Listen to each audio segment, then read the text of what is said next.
I can try switching to Edge or something. I mean, I don't know. Didn't that work that one time? No, don't do that. Okay. Did it? I don't know. I feel like switching to Edge is not the move for anything. All right. Like, at all. If my doctor was like, I think you should switch to Edge, I'd be like, I guess I'm going to die. Yes, I have cancer. Yeah,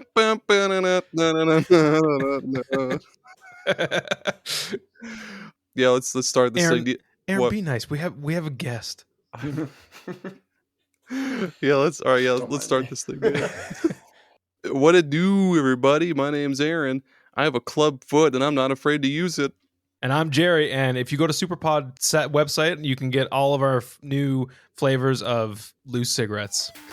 You're listening to superpodsaga.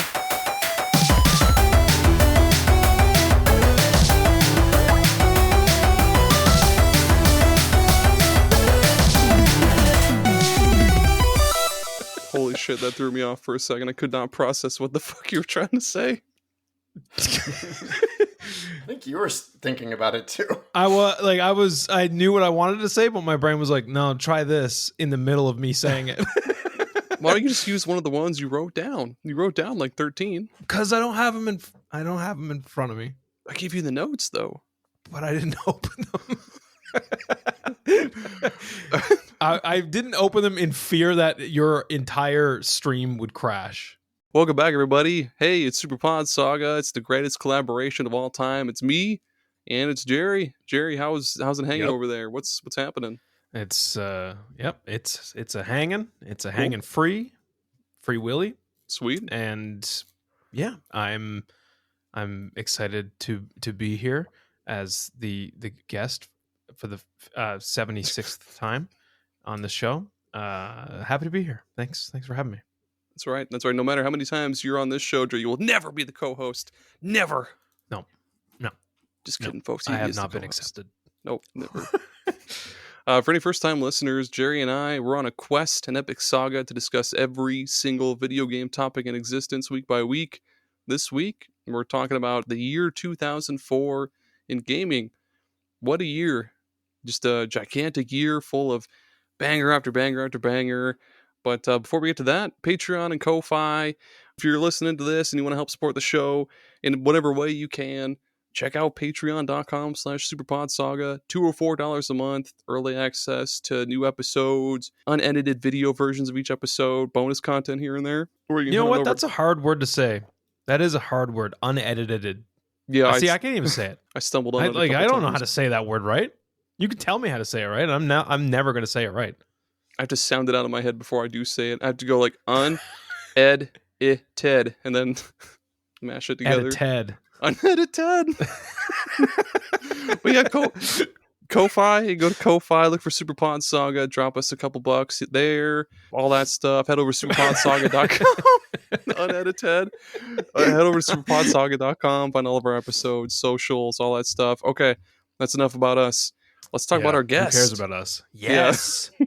Let's talk about our guest. Baby. We've got Brian Rigsby with us, who also does the retro game books. Hello, Brian. Hey, thanks for having me. No problem at all. It's our pleasure. I've seen these books, not physically, but I've seen posts about these books, and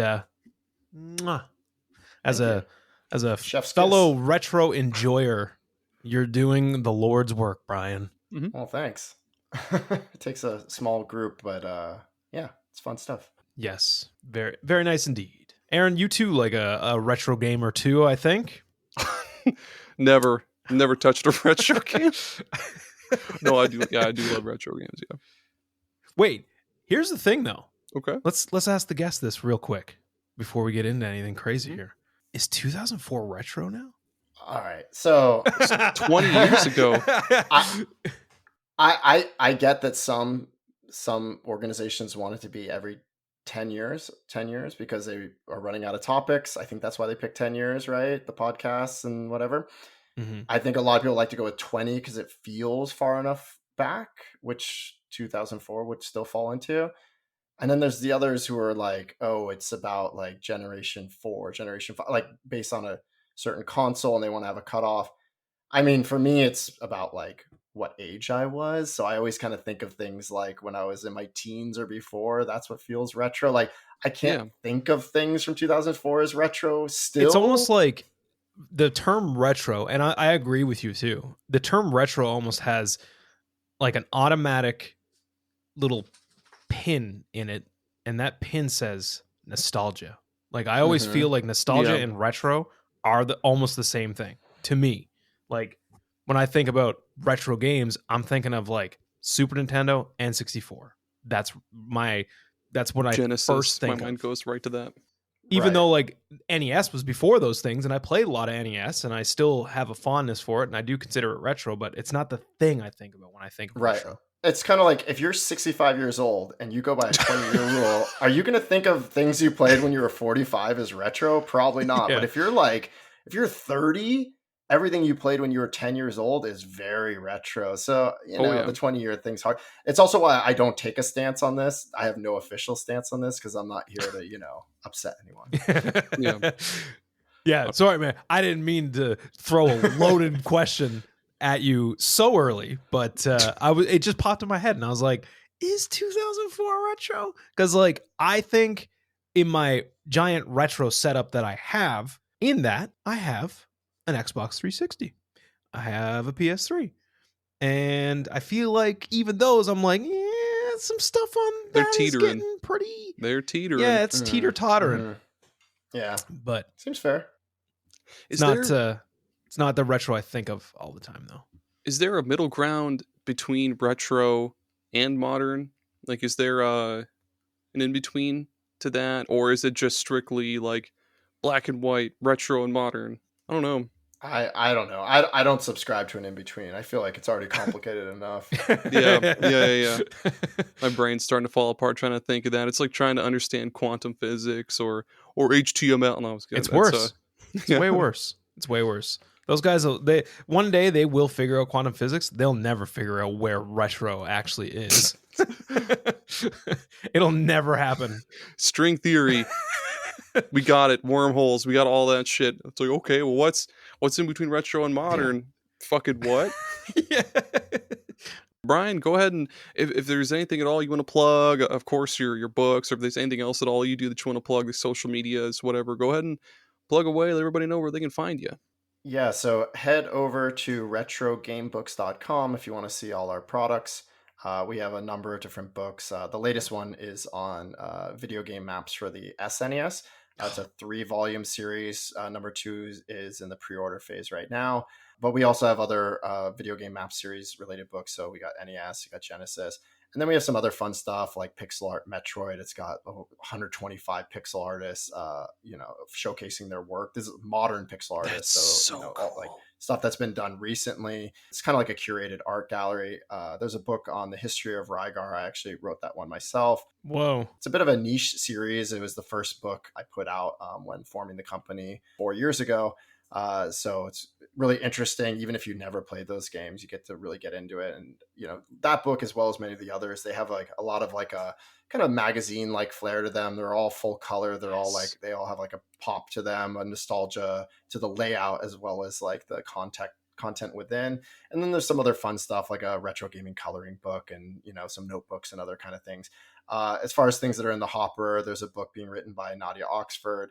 Right now, she's a former games journalist. She's a Retronauts alumni and Axe of the Blood God podcast host. There's another author who's also writing a book. I'm going to keep that one secret for now because it's not quite far enough along, but could come out this year. And some other surprises you'll see later in the year and next year as well. And then for social, most active on Blue Sky. It's also at Retro Game Books, but you can find us at most places. Nice. How much money would it take for me to commission you to do a whole book dedicated to Goemon? I don't think I'm the right person for it. There is someone on Blue Sky who actually shared a quote for the SNES book. Who is like, basically like an expert of sorts. So that might be the better person. I don't think you want to hire me for that. I played the Super Nintendo game a few weeks ago for the first time. I just kind of decided to jump into it. Such a hidden little gem That game. It is really cool. And all of the other ones. The N64 one is still it's actually one of my favorite games of all time. I get friends of ours, like friends of the podcast, they kind of, the joke is they make fun of me because I can't go like an episode without bringing up Goemon. But I love it. Like, my thing, man, it's Goemon, Mega Man, and horror games. That's my jams. My Jimmy jams. I love all of those. Yeah. I would go as far as to say as I'm really good at Mega Man. Like, really, really good. You like the 8-bit era, 16-bit era, more modern? I fell in love with Mega Man because of Mega Man X, but the first Mega Man I ever played was Mega Man 3 on Game Boy, of all things. It was the first game I ever owned in my life. And yeah, I've just been obsessed with Mega Man ever since. Mm-hmm. Two was the one we owned when we were kids, so that was the one we that intro still, like, I can just throw that intro on and just be like, yes, like when it pans up and then the music, the crescendo, and then the music, oh my god, like that was perfect.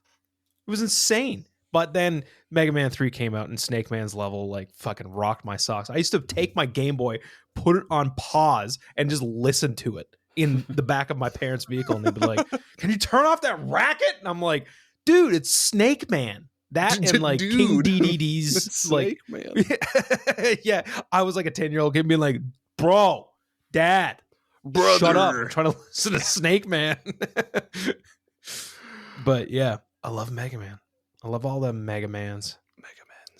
But yeah, X is kind of what got me into it. But I think I could go back sooner and play through like the original like NES ones.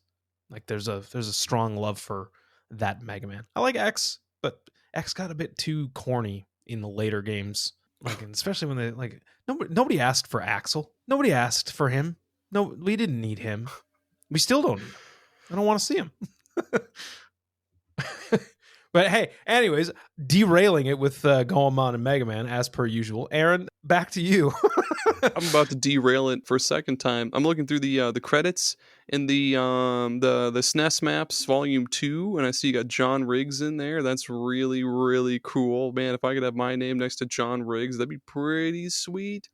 Been watching that dude on YouTube a long time. Yeah, I ran into him the last 2 years at the Portland Retro Gaming Expo because he seems to often have a booth set up for himself there. So that's where nice. Cross paths. You ever meet Metal Jesus? I have seen Metal Jesus there. I wouldn't say we're not really acquainted with each other. But you're not homies. That's the dream, right? I've emailed him once. I want to have Metal Jesus on speed. I want to be able to be like, I want to get to the point where we're that kind of podcast that we're like, let me just get MJ on the phone real quick, and I just like call Metal Jesus and it's like, hey, you're on the podcast right now. Like, I want to get to that point. Speakerphone. Yeah. Got Metal Jesus on the line. Well, Brian, for every first-time guest, we like to get to know him a little bit, ask him a question, a big old question, nothing like the one before where it was like, what's in between retro and modern? Brian, what is your favorite video game memory? Yeah, so the one that came to mind first is that, when I was very, very little, I was familiar with Atari, like the home consoles. We had one for a short time, and we only had one game. It was like a Popeye game, and my mom said, "Oh, you don't want to play that anymore." I gave it away, and we were so upset, but whatever. But then some time went by, and then kind of forgot about games because I was so little. And then I went to my neighbor's house to hang out, and he opened the door, and he was excited, and he said, "Got this video game thing. There's a dragon. You have to see it." Like, that's how simple you are when you're little, right? There's a dragon. That's all you need. And he was actually referring to Bowser from Super Mario Brothers on the NES. They were the first kids on the block to get an NES, and yeah, sure, he's a dragon, turtle, whatever. It's close enough. His dad was helping him because, we were so little at that time. And we were just in complete awe, I mean, it seems so primitive now, and it still plays well, but like it looked incredible to us. Like, it blew our minds. Every generation that there's a new console, there's like diminishing returns in terms of like, graphical quality, right? It's like the jump from 8 to 16 was pretty big, and 16, like when we went 3D, that was amazing. And then everything thereafter is like, it's these little jumps, but like Atari to 8-bit was, kind of a big deal. Huge. And so that's, the day I'm sure I asked for a Nintendo and later got one, a Nintendo, right? That's what we called it then.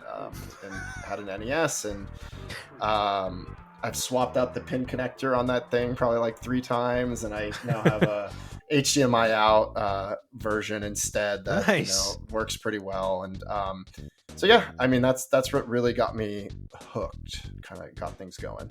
Isn't it crazy how we can remember like pretty much that moment when you were like, I remember the moment I needed a console.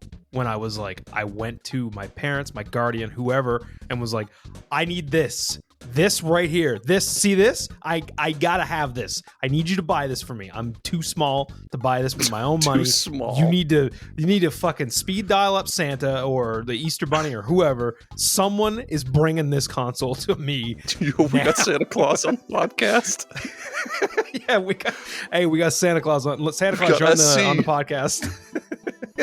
SC, yeah. Homie SC. I like how everybody that owned an NES back in the day, they never call it an NES. They're always like, yeah, I had the Nintendo back then. I had the regular Nintendo back in the day. It wasn't the regular Nintendo until Super Nintendo came around, and then it was like, you just got that regular Nintendo. Right. And then if you were a parent, you called literally everything Nintendo for the next 30 years, forever. Yeah. Throw an Oculus Quest on your head, and they're like, playing that Nintendo. Blast that Nintendo on your face. Mom, get a clue. Gosh. Yeah, my mom definitely did the same thing. Like everything was Nintendo. And like the Nintendo was going to melt our brains. Like the Nintendo was no good for us. And meanwhile, I'm sitting there on a PS2 and I'm like, Mom, shut up. You don't know anything. Like it literally says PS2 on the screen, Mom. It's not a Nintendo.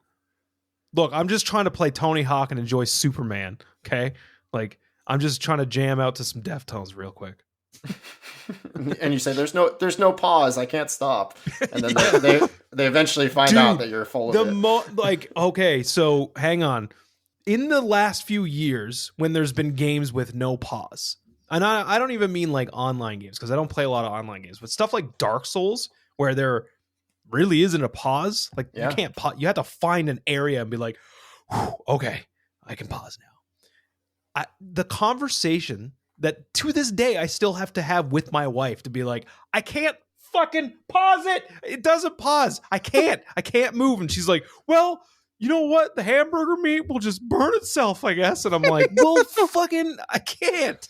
Although in her defense, if you're playing a Dark Souls game while actively barbecuing, you probably already, you messed up a long time ago. Yep, you goofed. Hey man. Sorry, but I played Elden Ring. I know it brought me back to those days when you're like, I literally can't pause this thing. Like, yeah, you can't. I mean, I guess you could maybe go to the home screen, or would that work? I don't know. Never tried. Like, I've never felt more anxiety than like starting a boss fight in Elden Ring, seeing like the health bar come up, the music kicks in, and then I just hear my wife like, can you come here for a second? I'm like, holy shit. No, I can't. You have no idea what's on the line here. How many souls I have. And then meanwhile, you're dead in like 5 seconds. Yeah. And then I go up and then she's like, what was the bit like? And we're already in the middle of a fight over not being able to pause games. Jesus and I come up like 2 seconds later. Thankfully, there's not a lot of games like that anymore. That reminds me of so I was fighting this boss in Avowed, I think like last week, and I was basically trapped in it. So I don't know if there's a story boss or not, but basically you're in this Don't spoil it. I won't spoil it, but so it's in this enclosed area. There's no way to get out. Once you're in, you just walk up to this person, talk to them, the fight starts, and I was basically just stuck in this loop of getting my ass kicked by this boss until I die, and then. You know how in most games, when you die, it's like, hit A to respawn, or, respawn, quit game, pause menu, whatever. No, they don't have that in Avowed. It immediately respawns you. You don't get a choice of loading a save or anything like that. You just reload. So I was stuck in this continuous loop. I left to go make some fucking peanut butter toast, and I came back and saw my dude stuck in this loop of getting his ass kicked. Like I would just stand still. The boss would just annihilate me. I'd see the death screen, and then it'd load, and then I'd be right back on my feet in front of the boss, and it was just this loop of getting my ass kicked, loading, respawning, and I kind of just like sat back and watched it a little bit. Like, it's kind of cool. Was it worth it for that peanut butter sandwich? Your absolute peanut butter toast. Yes, it was peanut butter toast. Yeah. Do you not do peanut butter toast in Canada? I mean, yeah, we do. Okay. But like, I feel like you could up your game a little bit there. Like, make a peanut. Dude, you know what's actually disgusting sounding, but really good? Is a peanut butter sandwich with cucumber in it. Stop, dude. Pass. I swear to God, some like I was in like grade 3 and so we were on some field trip and this crazy girl in my class, her mom was like, "Do you guys want some sandwiches?" And that's what she had, and I was like, "No fucking way am I eating this." She was trying to convert you, and it worked. It did work. I was so hungry. She was like, "This is what I made." You've been in a cult for like 25 years and you didn't even know it. Oh my God. Yeah. Peanut butter and cucumber, man, it's something. It's crazy. I can like dip cucumber into peanut butter, just be like, eat it. I don't know about like that. Well, I guess like people do celery and peanut butter, so I don't know. Yeah, I guess sort of. Just peanut. Yeah. Those kind of like those. I like peanut butter on everything. Those kind of have the same texture. Anyway. Yeah. One final tangent. Anywho. One final tangent before we move on. I remember being a kid when I'd ride the school bus. As a snack, I would just squirt ketchup into like on a hamburger bun and just eat like a ketchup sandwich. Dude. Oh yeah, for sure. That's not that weird. Yeah, I think Yeah. the peanut butter cucumber sandwiches are a lot weird. My kid does this. It's normal. Yeah. I mean, my wife gets home from work sometimes and she's like, "Oh, I don't really want to make anything." So she has a mayonnaise sandwich. I did that as a kid, actually. I was the mayo sandwich. So as long as we're admitting to things. I was in the middle of a burp, you son of a I about choked on that. Oh man. What's so funny about my wife's mayo sandwich? Nothing. Oh man. Beep, beep, beep, beep, beep. Super important breaking news. Yeah, super important. Super important mayonnaise sandwich. Let's get it. Yeah. So Xbox. Breaking news. Yes, Xbox is reportedly coming out with their own handheld. Well, no, it's made by a third party, kind of like ROG, Asus Ally, and shit like that. Yeah, Steam Deck. All those, yeah. It's not like a proprietary Xbox handheld just yet, but apparently, whenever their next generation console launches, it'll launch alongside their own like partner handheld, pretty much. So that's kind of cool. I wonder, and it's supposed to have like the whole Xbox guide button, Xbox OS on the goddamn thing. So I can't help but wonder what that's going to be like. I think it would be cool. But I mean, at the same time, it's like Steam Deck just does that anyways. Yeah. You could install Windows on a Steam Deck and then there you go. There's your Xbox handheld. But because that's what I did with when I had mine. That's what I did with it. But if you're already heavily invested into the Xbox ecosystem and you don't have like dick for balls in Steam, if you have an Xbox handheld that has your entire Xbox library just kind of available and ready to download on it, that's kind of cool. Yeah, that's a good point. And it has Game Pass. I can see the appeal there. And Game Pass on it and shit too. Yeah, that's pretty cool. Well, that is why I put Windows on my Steam Deck, was for Game Pass. Because I was I don't understand why this just isn't available on like what Steam. Yeah. Just put Game Pass as like an app. Steam Pass library, please. Do you imagine Steam like, Pass? And they have like 5 like hentai games on there. They've got like 16 visual novels on there. I'm just trying to think of like what other Steam game, like a $1 little platformer. This month is Honey Pop month. You get Honey Pop 1, 2, and 3 this month. That's cool. What do you got for us, Gerry? Yep. Honey Pop. Someone... Oh God, this was I read this and then I read it again and then I read it a third time and I was like, this is what people spend money on. Someone spent $88,000 to own a Cheeto Zard. Now, you're probably thinking at home, listeners, what the fuck is a Cheeto Zard? It's exactly what it sounds like. It's a goddamn Cheeto that's shaped like a Charizard. And someone spent $88,000 on it. For what it's worth, it does look. It does look exactly like a chart. Yes. It has 120 hit points. Obviously, fire adjacent. I bet if it's a flaming hot Cheeto, that's even. I think better. it is. Like that is. It that looks is like better it than is. seeing Christ in bread. It looks like one. I mean, it's. The article I'm looking at, the top. One of the comments just says, "What's wrong with people?" Which I think is. Yeah. Like, you know.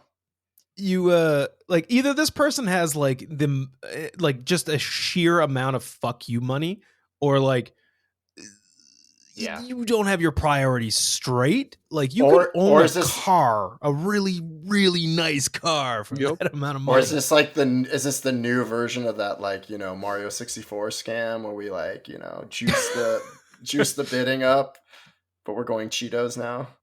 Oh my God. Flamin' Hot Cheetos stock just went through the roof.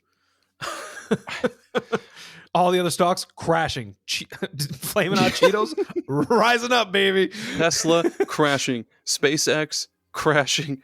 Flamin' Hot Cheetos. FLN CHT. I can't believe 88,000. Why? What are you going to do with this? You show it to your friends. You're like, dude, I bought Cheetos art, and they're like, okay, yeah, that's cool. Well, can I have a bite? Well, let's see. Cheetos is owned by Frito-Lay, and they are owned by PepsiCo, which is on the NASDAQ. No, we just start going down this crazy rabbit hole. We turn this into a conspiracy podcast. This is actually all true, but we could probably just leave it there. They're gassing up those stock prices, man.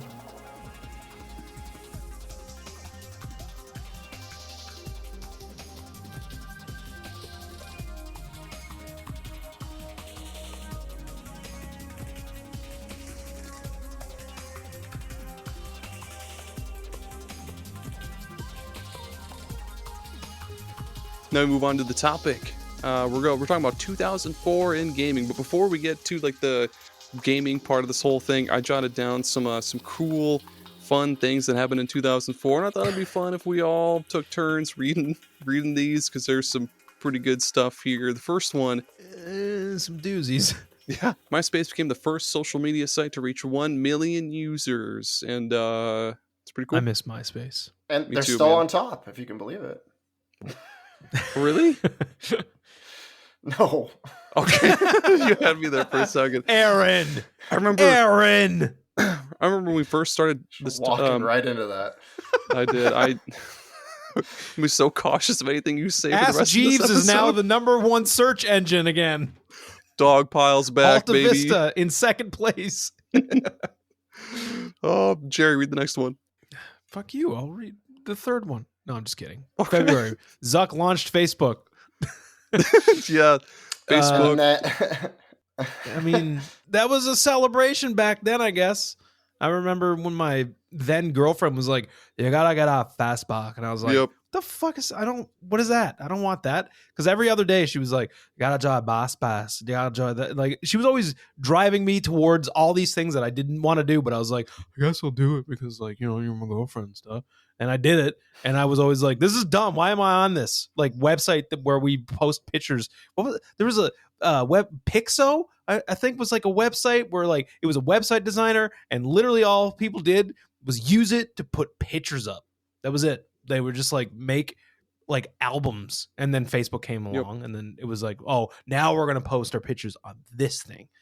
And then I just remember that was the start of like posing for pictures for other people, and I've never liked getting my picture taken, so I was just really not on board with it from day one. Yeah. And wasn't it wild how we used to like call people out publicly on their walls? Like people be having like full-blown fights in public. Oh, like, yeah. I forgot Nancy about called that. you a bitch. Like you just see that like on someone's wall. Your like, Jello salad okay. gave me the runs. Like, thanks, mom. Yeah. Like, forgot about that. And then there was like the older generation, like my mom and dad. would have like a Facebook account, and sometimes there would just be like Google searches as like their status. There's probably people still doing that too. Oh, 100%. Good Lord. I remember on my old flip phone I had for, how you could text like this like 5-digit number, and it would be for Twitter. Like you could text this number to put out a new tweet on your Twitter account. Same with like Facebook. You could text this number to change your Facebook status and stuff like that. I had one of those for Wikipedia. No, I do remember that. Yep. Yeah, that was cool. Brian, go ahead with the next one. Yeah. It's a big one. All right. So in May, Shrek 2 released in theaters, grossing $935.3 million worldwide, and remained the highest grossing animated film until Toy Story 3 in 2010. It's crazy, man. Want to know something crazy? I've never seen one Shrek movie. What? You're not missing much. I've only seen the first one, and I was already getting a little sleepy by the end. And I'm guessing the first one's the best one. I have seen the Puss in Boots movie because I do have a kid, but that's as far as I've gotten. Yeah, it was actually pretty good. I enjoyed it. Yeah, our kids are all older, so they grew up on fucking Hannah Montana and shit. That's fun fact. When I was a video game designer, I worked on Hannah Montana Rock Out the Show for the PSP. Oh, hell yeah. What do you mean? What do you mean, Brian? Explain yourself. This is crazy. I didn't know we had a fucking celebrity here.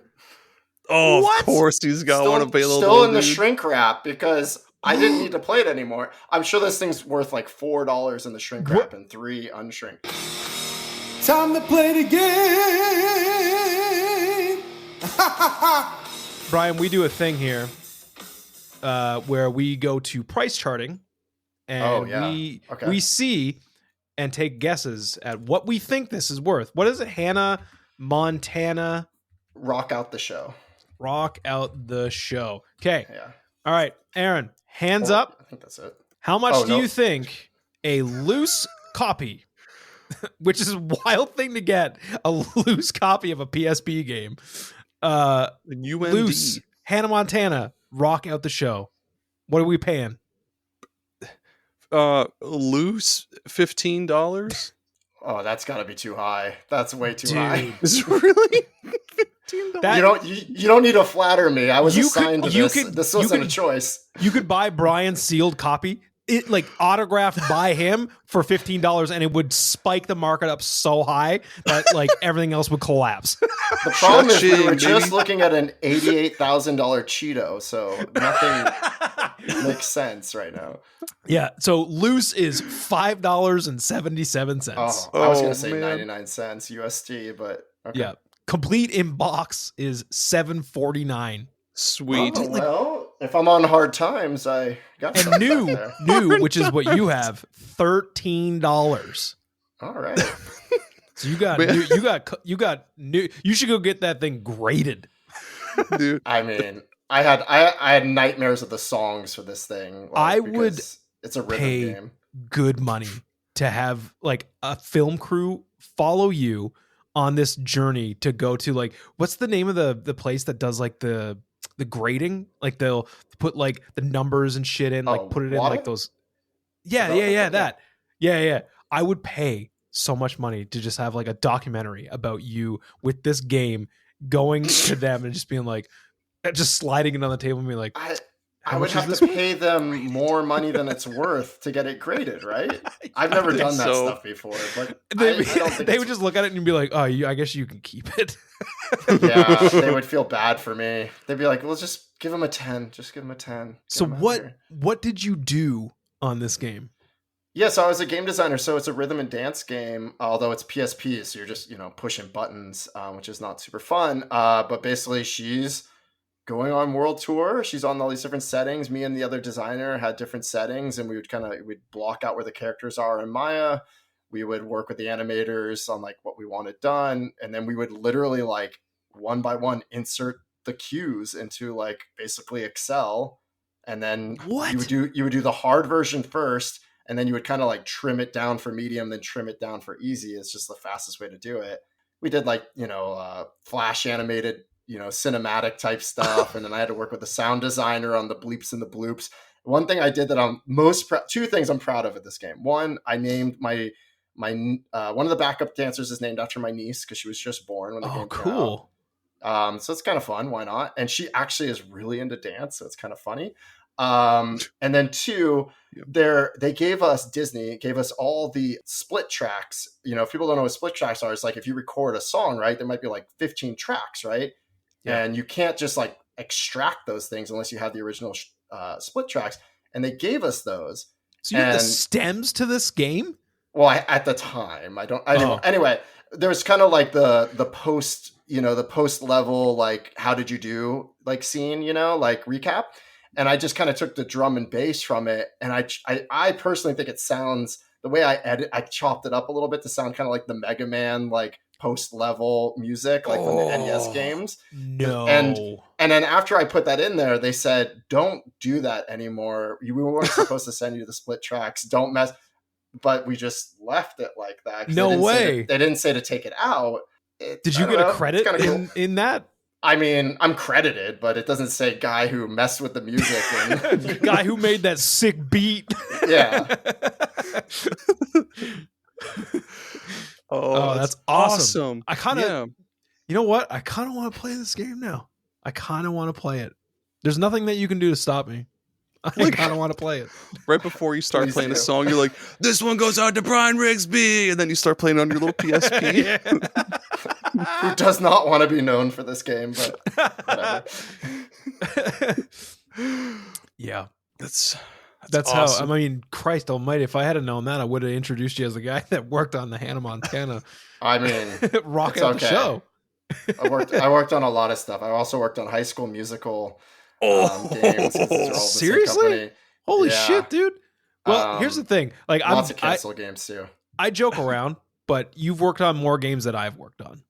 It's okay. I mean, we worked on, like, the fun games were in the earlier days. These were like Medal of Honor, and we worked on some MMORPGs, and then just like some other cool stuff. We were designing a Leisure Suit Larry game for the N-Gage. And they were just having me and all the potty mouth, like 22-year-olds. This is like the first company I was at, write a game design document. They're like, just have fun. And I had actually played one of the Leisure Suit Larry games when I was a kid. It was like a friend's dad's game. And so I was like, okay, yeah, I know what this is. And like, we were just writing crazy things down. And then a month later, they're like, yeah, it's not going to happen anymore. I don't think the N-Gage's history is very, very well known. I don't think that would have done too well on the N-Gage. No, nothing could say. Nothing did very well on the N-Gage. Nothing did well on the N-Gage didn't do well on the N-Gage. No, it sure didn't. Speaking of N-Gage. Hey, Aaron, what else happened in 2004? Oh, yeah, sorry. No, you're good. That was a good aside. I love that. That's good. November, George W. Bush was reelected. Oh my gosh, who was his opponent? It was John Kerry, wasn't it? I don't remember. I don't know. I actually wasn't paying attention to politics at that age. Al Gore, I believe. Was it Al Gore? Yeah. It might have been Al Gore. The Florida count? I feel like all you need to do is look up South Park at that time, and then it'll tell you. Probably. Like who they were making fun of. That was 2000 actually. That was the first time. George W. Man, the Michael Scott of presidents. Don't make me do stuff. I'm reading Super Fudge. He was wild, like, to watch from a Canadian standpoint. Like, we would, like, at the time, our prime minister was just like this old, like, guy that was like super boring. Then every time George W. Bush was on the TV, a cartoon character. Like, oh man. Yeah, like falling over his words. Just like being like, we're gonna go get those goddamn terrorists. Now watch me drive this 4-iron. And he just like hit a ball like on a golf course. Like he was just doing the craziest shit. And then like that, I'll never forget seeing that press thing where someone threw a goddamn shoe at him and he ducked, and then they threw the other one and he ducked over that too, and he was just like, see you over there, boy. Like he was crazy. Oh, I'd give anything to go back to that time. God, Gerry, what's the next Like- one? Motorola Razr and Nintendo DS launched. I had a Razr along with a billion other people that I know, and I loved that thing. Cool I fun loved that fact. thing. When I realized that I could put Faith No More as my ringtone, that was the beginning of the end times. Really, really were you cool gonna fun fact about Aaron. I did not have a Motorola Razr. I went with the Samsung Hue because I was like, I don't want to have the phone everybody else has. I want to have the phone that nobody else is using. And then I quickly, like, as soon as I got it, like a few days after that, I was like, oh, that's why no one's using this phone. It's nowhere near as cool as the Razr. But the Razr's cool, man. Still wish I would have gotten that instead of the Samsung Hue, but I mean, what can you do? One of your biggest life regrets. Brian, did you have a Razr? No, I didn't get a cell phone till the next year. I remember thinking like, I just don't need this thing. I was still checking messages on the answer machine with my 3 or 4 roommates at the time. I just didn't want it. I just didn't feel ready. Do you remember the LG chocolate? I feel like that was like the next one after that. That's a good one. LG chocolate. Yeah, that was a good one. Yeah, that was like. I think that was like the last T9 phone that I had. Oh, such a good Dude, phone. you ever have to break up with somebody over T9? It sucked. Mm-hmm. I did the Samsung Intensity 2. It was that? Oh no, that had T9 actually, but also had like the slide up keyboard. Look up Samsung Intensity 2. No. It was one of those ones that like had the slide up keyboard. That's cheating. You didn't live until you had just T9. It had also T9 on it. It had a full key, like an actual. It was 2-in-1, basically 2-in-1. It was good. I can't believe we're talking about these cell phones over the Nintendo DS. I can tie it back to games real quick. The first gaming company I was at, this is when I was still like in QA at the very beginning. We made flip phone games. So we had like an X-Men game. We had a Tenchu game. Like what? The X-Men was like a fighting game, like Street Fighter style, and it was so stupid. Like you're just hitting like towards the person, which would be 6 on the numpad if you're on the left side, and towards is also attack. So if you just get close enough, and there was no reason to jump, so you're literally just hitting this one button. I remember our CEO was like, mobile gaming is the future. And we were all laughing at him. We're like, you're crazy. And then of course, like if he had stuck with it a little longer, it's like mobile gaming blew up like a few years later. Yep. Like, I still don't think it's the future, but like it had a really big moment for a really long time. It's just the platform was not ready for it yet. And he was like, no, we should start switching over from PC to this. This is going to be a big deal. Funding ran out for that company. So he never got to see it through. That's so crazy. Unless you really, really, really like Snake, mobile gaming back then just wasn't. I remember I had this mobile version of Guitar Hero 3, I think, and of course it just used like the number pad. I think it was just 1, 2, and 3, so you only had like the 3 frets. It sucked. It really sucked. I remember the first mobile game I ever owned. I had a Samsung little flip phone. Was my very first cell phone, and that had a version of Fantasy Zone on it. Holy shit! And I remember like I didn't know what I was doing. I was just like I went into the store to like see what games were available, and I was just like, yeah, click on this, and it was like, do you agree to the terms and conditions to purchase this thing? And I'm like, yeah. And then my mom and dad like flipped. They were like, what did you buy for $399? Like, I mean, this is probably back in like 2003 or 2004 actually. And they were like, what did you buy with the cell phone? It was $399. And I was like, I don't know, man. And that was the only thing I ever had was Fantasy Zone until I had an iPhone 4. Yep. That was the only game I ever had. Hell, but yeah. Who wants to get the next one? Yeah, Nintendo DS also launched. Pretty cool. That's a good one. We're skipping it though. Pretty cool little handheld. Yeah, it is cool. That's a can of worms. Handheld. Yeah. So the next one is Jude Law named Sexiest Man Alive by People Magazine. For the kids, he's the guy in that Star Wars show you might have seen recently. For the kids. I did look up a picture. I mean, he had a lot going on then. It's a good picture. He deserved it. Good on him. I'm struggling to remember anything that I know Jude Law from, like, by name, but I can't.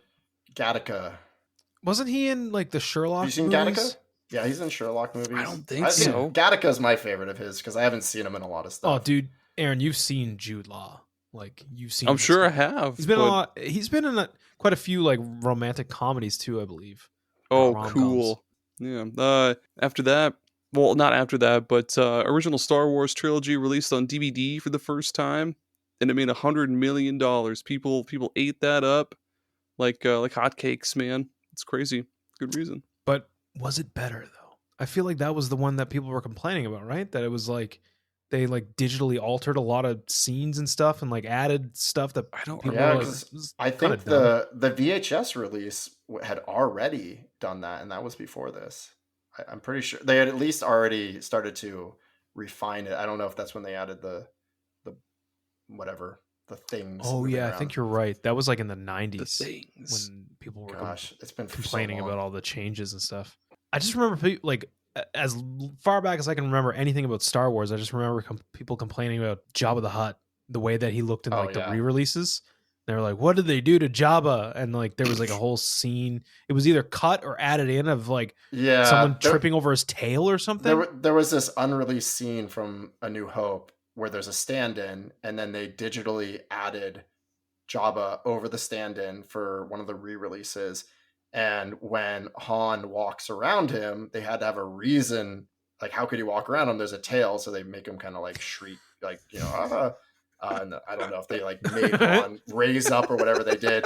I'm trying to like black it out of my memory. You know what I mean? Because like I don't need any of that. This is what people got paid for. There was a bunch of people in a writer's room just being like, "God damn it, what do we do about Jabba? What do we do about this scene? Like we gotta figure this out. Leave it out." yeah, just do that.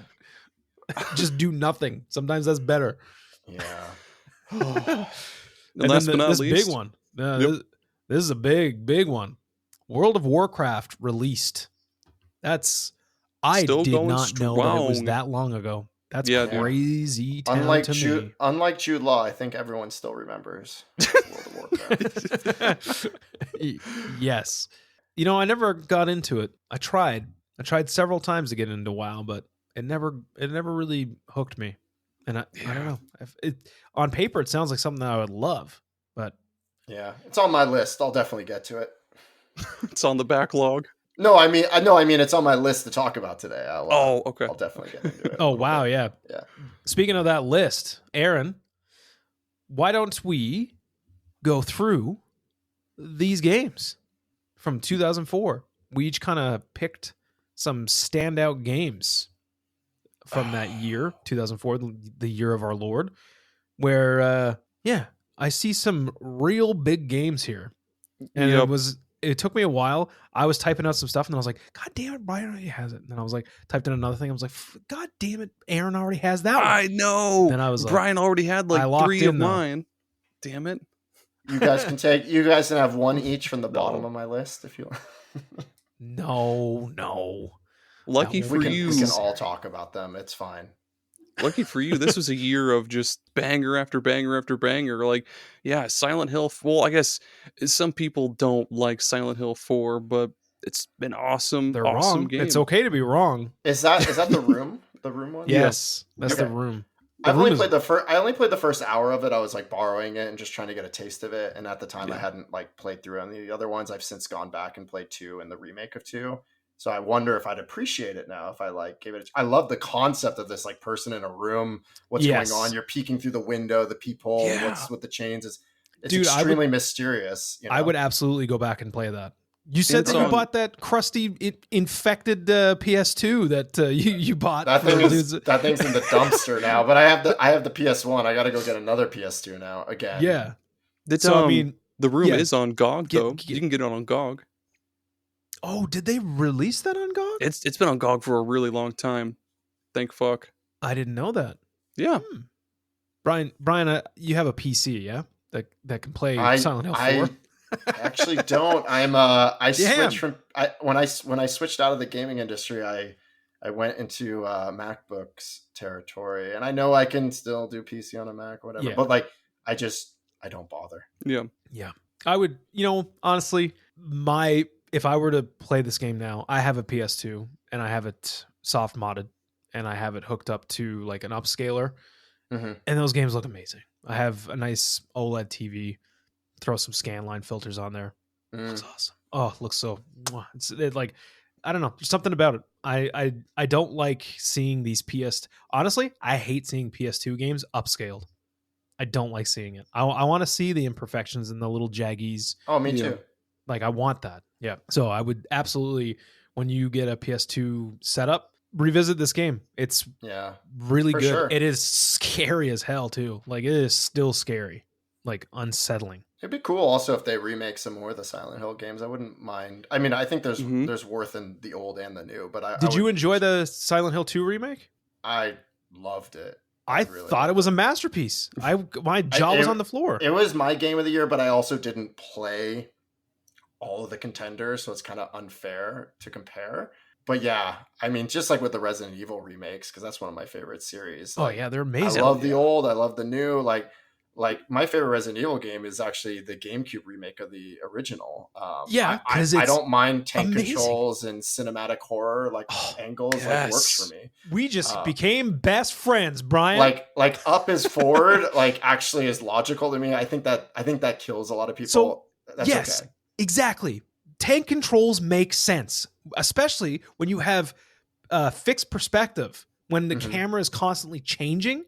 Because guess what? When they took tank controls away in Devil May Cry, my brain went, I don't like this. Stop this now. Stop it. I don't like, I want to hold one direction to move in that direction. So yes, Brian, thank you so much. I like it all. Like, I think the remakes are great too, like. Oh yeah, the remakes are fantastic. They're all good. But tank controls, dude. But yeah, Silent Hill 4, if it was just made in the Silent Hill 2 style, that would be awesome. But even then, I probably would want to play the original first before I do the new one, so I can see all the differences and like appreciate the differences. So you've never played the first Silent Hill, like the OG? I've played it, I just never finished it. And then 2, I originally like borrowed back in the day, didn't quite finish it, then had to circle back to it later. 3, I don't know much about 3 other than 3 is very good. I think. Yeah. 3 is very good. Very good. I should probably just go through all of them at this point. I should just do a run. Yeah, 1 to 4. You don't have to. Yeah. You don't have to do like, I personally like Homecoming and Downpour. They're kind of panned, but like I like them. I don't. Downpour has a I've also played the story. I played the PSP has like a prequel game, and it is like Shattered Origins. Memories. Yeah, it's kind of like, it's got some interesting things going on with it. Maybe there's a couple for PSP, but it's the one where there's like a guy with like a trucker hat. He's their protagonist. Origins. That's Origins. Yeah, Origins. Yeah, that's good. It's got some interesting things. It nails like all the concepts well enough, but it's like, it feels more dated than the PS1 and 2. Yeah, it's pretty bare bones. Like it's a decent Silent Hill game. Yeah. Like it's better than but it was cool. Yeah, the whatever that PS Vita one that came out was like a top-down dungeon crawler. Wow, what a piece of shit that was. Man, that game sucked. But yeah, from my list, Aaron, if you'll allow me to go, just because the floor is yours that we're in here. Yeah, the floor is mine. It's not the first thing on my list, but just because I recently talked about this, Ninja Gaiden. My God Almighty, that game. I just recently played Ninja Gaiden Black, which is like the definitive version of Ninja Gaiden for the Xbox. And I feel like I was mad with myself that I did not play this game series, that I did not do much with this whole series at all up to like now. And I owned Ninja Gaiden Sigma, never really played it. Like never did much with it. But man, I threw on Ninja Gaiden Black just because of that re-release of Ninja Gaiden 2 on Game Pass. And yeah, it's like, holy shit. if I had played this back then, like that would have blown my mind because it's such a good game. So everybody go play Ninja Gaiden, please. And it's cool that Tecmo was doing so many Xbox exclusive games back in that day, because that Ninja Gaiden was Xbox exclusive. It's so hard to say Xbox exclusive also. Maybe that's why they stopped making them. But yeah, Ninja Gaiden was Xbox exclusive for a little bit. Same with I forget which Dead or Alive game. That was also Xbox exclusive for a little bit. It's tough to say, but I believe in you. I think they have that collection of these games on newer consoles, don't they? You're really hyping this up. I need to go play those. You should play those. Brian, have you played Ninja Gaiden games besides the NES ones? Just the NES ones. That's it. Have you beat any of the NES ones? I have not. I don't think I've put the time into it because we had the first one or borrowed it or something. We didn't have much time with it. And I only got the second and third as an adult and didn't have the childhood patience to really give it a go. I recently threw on Ninja Gaiden for NES on my Mister, and I quickly realized, and I'm like, I take pride in the fact that I'm really good at video games, some video games, but I couldn't believe my eyes with this game. Like the cheapness of the enemy placement, the respawning, just it's insane. Like some of the levels, like the run that you have to go on to get to a boss is just like, okay, guys, like this just is to lose like right away. Oh, for me, it's for me that game is Ghosts and Goblins for NES. Like I've beat Ghosts and Goblins for the NES, not like the 2 playthroughs it tells you to do, but like the 1. Yeah. But it's like the same thing you're saying. It's like there are certain points in that game where you literally can't move. You're like, I got to go up this ladder, but there's this thing, and you're stuck, get hit. And I can't. Like it's positioned in this way where I just have to start over. Like, is it that kind of feeling where you're like you just feel cheated a little bit? So here's the thing: on the Mister, you can load in cheats. So that's what I did. I didn't turn on like anything. So I like to play some of these retro games sometimes with cheats on, just because of like this game, like how stupidly difficult it is. Where it's like, this is just not great game design at this point. Like it's just like I'm all for a hard game, but like this is just like bogus game design. So what I'll do is I'll turn on cheats for like either like unlimited continues or like unlimited lives. So that way I'm not having to like restart from the very beginning. And like if I have to leave the game, I'll drop a save state if the core supports save states. I'll drop one like at the beginning of like World 3-1. Like I'll drop one there and kind of play it like fairly in a way. This game, even with cheats on, is still fucked. Like it's still so insane. Like you can't fucking. I'm in like the ice level, and there's just guys shooting bullets that don't make sense because they're not like in any sort of like rhythm or timing. It's just like random ass bullets that you can't time, and you have to jump over them perfectly every single time. And then like you got to go through this whole crazy ass level only to get to the very end, and there's this insane boss. And if you die at the boss, which I get there even with like even just min-maxing all of everything, just trying it perfectly, I'll get there with like half my health.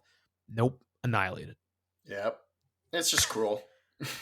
Yeah, so I use cheats. I don't care. I use cheats. Brian, have you ever cheated on any games in 2004? In 2004? I don't know. No, not back then. I mean, the closest I come to cheating now is if I have to, I'll emulate something because I'd rather see it than not see it. And like, maybe I'll do a save state here or there. You know what I mean? Because I'm like, I got things to do tomorrow. Yep. I gotta. Exactly. I mean? Yeah. You're not save scumming. Like you're just. Yeah. And I'm not like showing off after be like, look what I did. It's like, no, I didn't really do it. You know, I just wanted to experience it. It's not a big deal. Yeah. 100%. So what stands out for you in 2004? So I'm gonna combine my first two since I have too many on my list anyway, and they do go together, and you'll see why. So Half-Life 2, big for me and everyone I knew. It was obviously a pretty big leap forward from 1 to 2. For people that don't remember or didn't experience this, like you're in this, first person perspective. You're getting off this train, and one of the first things that happen is this Combine Guardian guy is like, pick up that can and put it in the trash, and you're like, what? And then you start to learn, you're like, oh, there's physics in this game. This is real. Like, oh, and if I put it in there, he actually reacts to it. It's like, this all felt really novel at the time. It was kind of a big deal. Plus, the game sounded great. It looked great. It had a really cool story. Like, I'm a sucker for any game that's like kind of like post-apocalyptic. That's about this like evil regime, and you're fighting against them, and you're part of the resistance. It's really cool, and like you really feel like you're this action hero, in living in a movie, but without it being overly cinematic, where you feel like you have a lot of control. And then that leads me to my next one, which is Counter-Strike Source. So I played a lot of like 1.6 before Source. I remember even when 1.6 came out, I was like starting to get this itch. Like I wanted to like learn more about like how to make games and stuff. And I remember using their editor at the time, and I couldn't quite figure it out, or I just wasn't patient enough. But when the Source engine came out, and Half-Life 2 and Counter-Strike Source were out there, I gave the engine another try, and I ended up making some Counter-Strike Source maps. I ended up later making a Left 4 Dead 2 campaign. So like all these things opened the door for me to like learn these tools and like explore and have fun, and probably waste way too many hours making things for free, just putting them out there. But it was all like worth it. It was like a ton of fun. And like Counter-Strike Source is like the reason why I don't play any endless games anymore. And I have not for a really like over a decade, because it's like too hard to stop. They're just too fun. And the Steam, I mean, we think of Steam as being this like normal thing now, right? It's just this. It was incredible innovation. It did come out in late 2003, so we can't credit it for 2004, but obviously it blew up in 2004 when these two games came out. Yeah, I barely remember Steam back then. Like I had heard of it, but I didn't really know it. I definitely didn't have anything on it. Like I was still like, I think I built my very first like gaming PC around that time, but I was still buying like those box like games. Yeah, like dude. I would go to GameStop and I'd be like, ooh, BioShock on PC. Yup, my PC can run that. Like I was still buying those. Like I wasn't in on the digital thing. It wasn't until like, I guess it was like that PS4 era is when I was like, oh, I'm going all digital now. Like that's how I'm gonna swing things. I remember, but yeah, that's really cool. I remember a buddy of mine back in the day, his dad was a gigantic PC gaming nerd. Like he had one of those huge computer desks, one of the ones where it had like a bajillion different shelves for CDs and like knickknacks and shit, and he had it. I know exactly the one you're talking about. Yeah, he had it totally decked out with his different like Tool CDs, and then his like big box PC games. Like he had, of course, Half-Life 2. We watched my buddy's dad play Half-Life 2 over and over and over. What the hell was that? Star Wars Battlefront. We played that game all the time.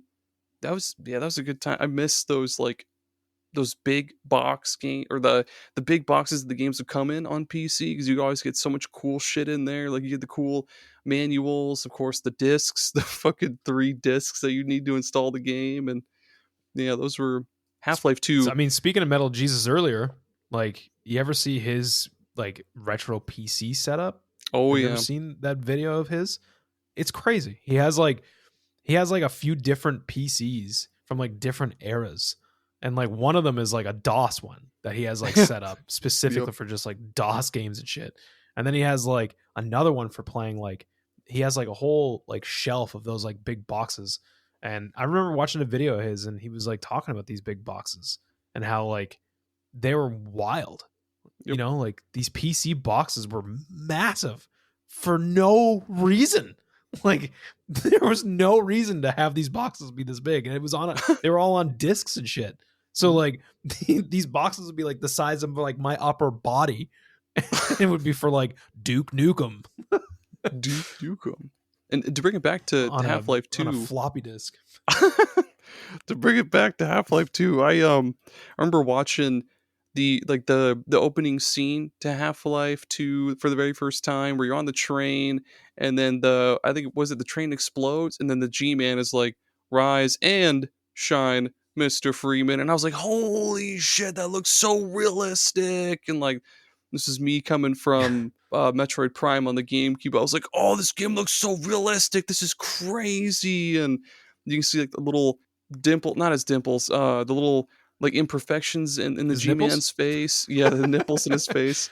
It's just, yeah, it looked good. Yeah, Half-Life 2 was a really, really good one that year. Super good pick.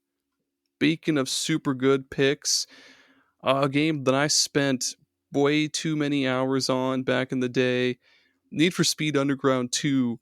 Lord, I can still hear that fucking Snoop Dogg song like in my head every single day. I still hear the Riders on the Storm. Like, it's just stuck in my head, man. Was that Snoop Dogg? Yeah, he did a cover of that song. I think the original song was done by The Doors, but Snoop Dogg did a cover of it. Oh, Yeah. I'm not familiar with it. I'll have to go jam it later. Do it, dude. Snoop Dogg, Riders in the Storm. It's good stuff. I think it also had, I think Mastodon had a song on there. I think it was Blood and Thunder. Anyway, yeah. Need for Speed Underground 2 was, so the original Underground was just like race to race to race all through menus. There wasn't really anything else you could do in between other than, customize your car, or that's pretty much it. But Underground 2 was the first game where it was an open world that you drive around this city and do whatever and start races and everything, and it was rad as hell to customize your perfect car and then cruise around and smash into buildings and shit. That game was just really, really, really good. So it's funny that like you bring up like the soundtrack and stuff, because I'm looking at the picks that I have, and it's like, yeah, but I agree, because I look over at Brian's, and sorry, Brian, to make you bring this one up a little prematurely here, but I feel like this was around that time that I was like getting new music from games more so than I was back in like the PS1 era with like Tony Hawk games and stuff. Need for Speed Underground, the way that you describe it, but like San Andreas, dude, that's what got me into like Soundgarden. I didn't grow up on Soundgarden. I grew up on like obviously old shit like Green Day and Nirvana and stuff, but like never really listened to Soundgarden until it was like on this game, and like Alice in Chains and all these other things, and like Faith No More. And that's when I was like, shit, what are all these bands? I've never heard of any of these things. Or like maybe I have heard of them, but I never actually listened to them before. And then I'm pretty sure that's when I was like, oh, I like gangster rap? What do you mean? Like I like Black Betty so by tight. Spiderbait. Yeah, it was totally a time of just like getting music from soundtracks. I loved that stuff. Yeah, so cool. I remember you'd be like, should I not get out of the car yet, because I kind of want to finish this song, which is like what people still do today. They're like listening to a podcast or whatever. They're like, oh, I'm not really done yet. I got to finish this part. Although it's all portable these days. I did look one thing up about San Andreas, which I don't think I ever knew this. It was the best-selling game in the world that year. Really? In Japan, the best-selling game in Japan was Dragon Quest VIII, which we didn't get until 2005, so it's not a contender. Makes sense. But, I mean, I'm not surprised. I mean, this was like the third iteration of 3, right? I remember thinking, like, while I was playing it, I got tired of it faster, but that's because I had played, like Vice City and GTA 3 so much that I was like, I think I've had enough. It didn't mean it was definitely not boring. Like, it was incredible. Yeah. But it was the first time where I felt like the world was a little too big for what it was. Like, they went big for the sake of going big, but then like there wasn't as much to like fill in the space. That's actually like my criticism about the latest. I'm calling it the latest. Is hilarious because it's been out for like 100 years now. Like it's like the only GTA where I didn't finish the storyline because I just kind of got tired of it. I'm like, yeah, it looks like real life, but I don't like that I have to drive all the way up the Hollywood Hills. Like, that's too far. Yeah. Well, even like in those like wooded areas and shit, it's just like there's nothing out there, nothing exciting. Yeah, it's the wooded areas of San Andreas that I was thinking about specifically when I said that. Yeah, it's fine. I mean, it's an excellent game. Also, if you had never played the previous games or if you didn't play them to death like I did, where I'm going to find all the packages or whatever just to get my stupid T-shirt or whatever they give you at the end, maybe then it would be fine. But like me and my roommate, we played GTA 3 to death. Like it was a problem. So I was already very fulfilled by the time this one came out. Nice. Besides my little tangent about game music from this time, I mean, speaking of game music, the intro music to Doom 3 I thought was the hardest shit ever at the time. Like I was like, oh my god, like pure metal in like the intro of a song. This is crazy. Also, Doom 3, that's not that bad of a game. I feel like Doom 3 gets kind of shit on by like Doom enjoyers, but it had a different pacing and it had a different vibe, but I kind of really liked it. Like that was one of the first games I had on like a gaming PC. And I thought it was just incredible. Like I was scared. Like Doom was never really ever scary. It was intense, but not scary. This was like, oh, it's got some scary shit in it. Like there's actually like jump scares and shit. There was like an actual story happening.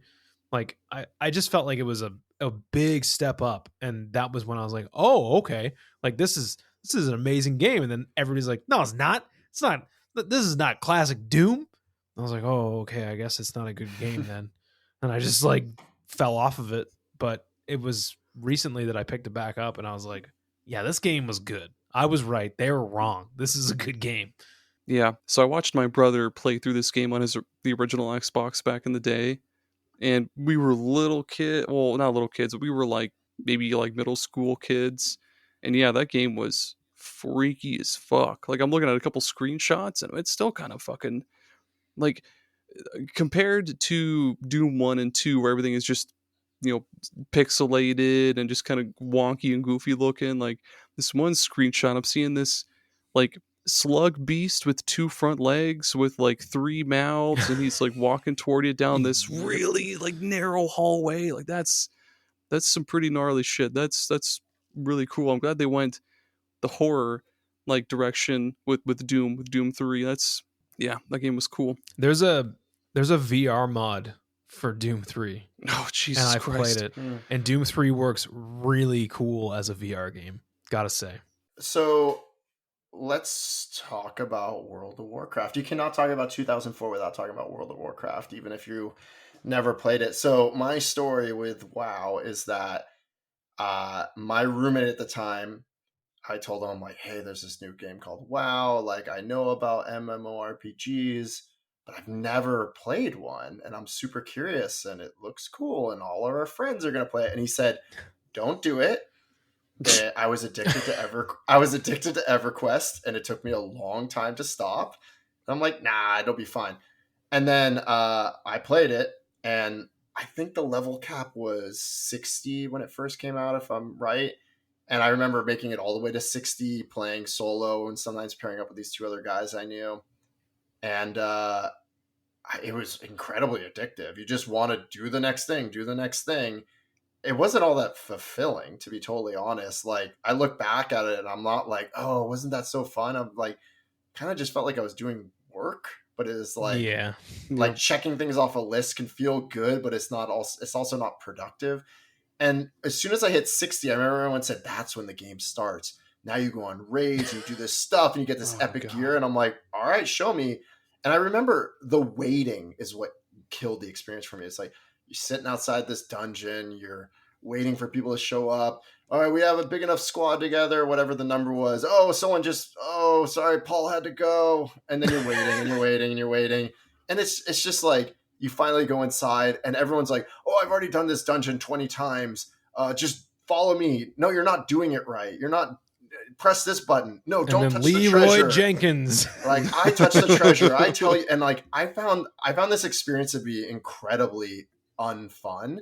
And so after doing that for like a couple of days, I'm like, all right, I'm done. This is going to make it easy for me to leave. Actually, I sold my character. I went on a forum, like, anyone want to buy this character? Some guy was like, I think he was like $200 or something, which is like means I'm $200, but which means I'm working for like pennies on the hour, right? Because the time but still, whatever.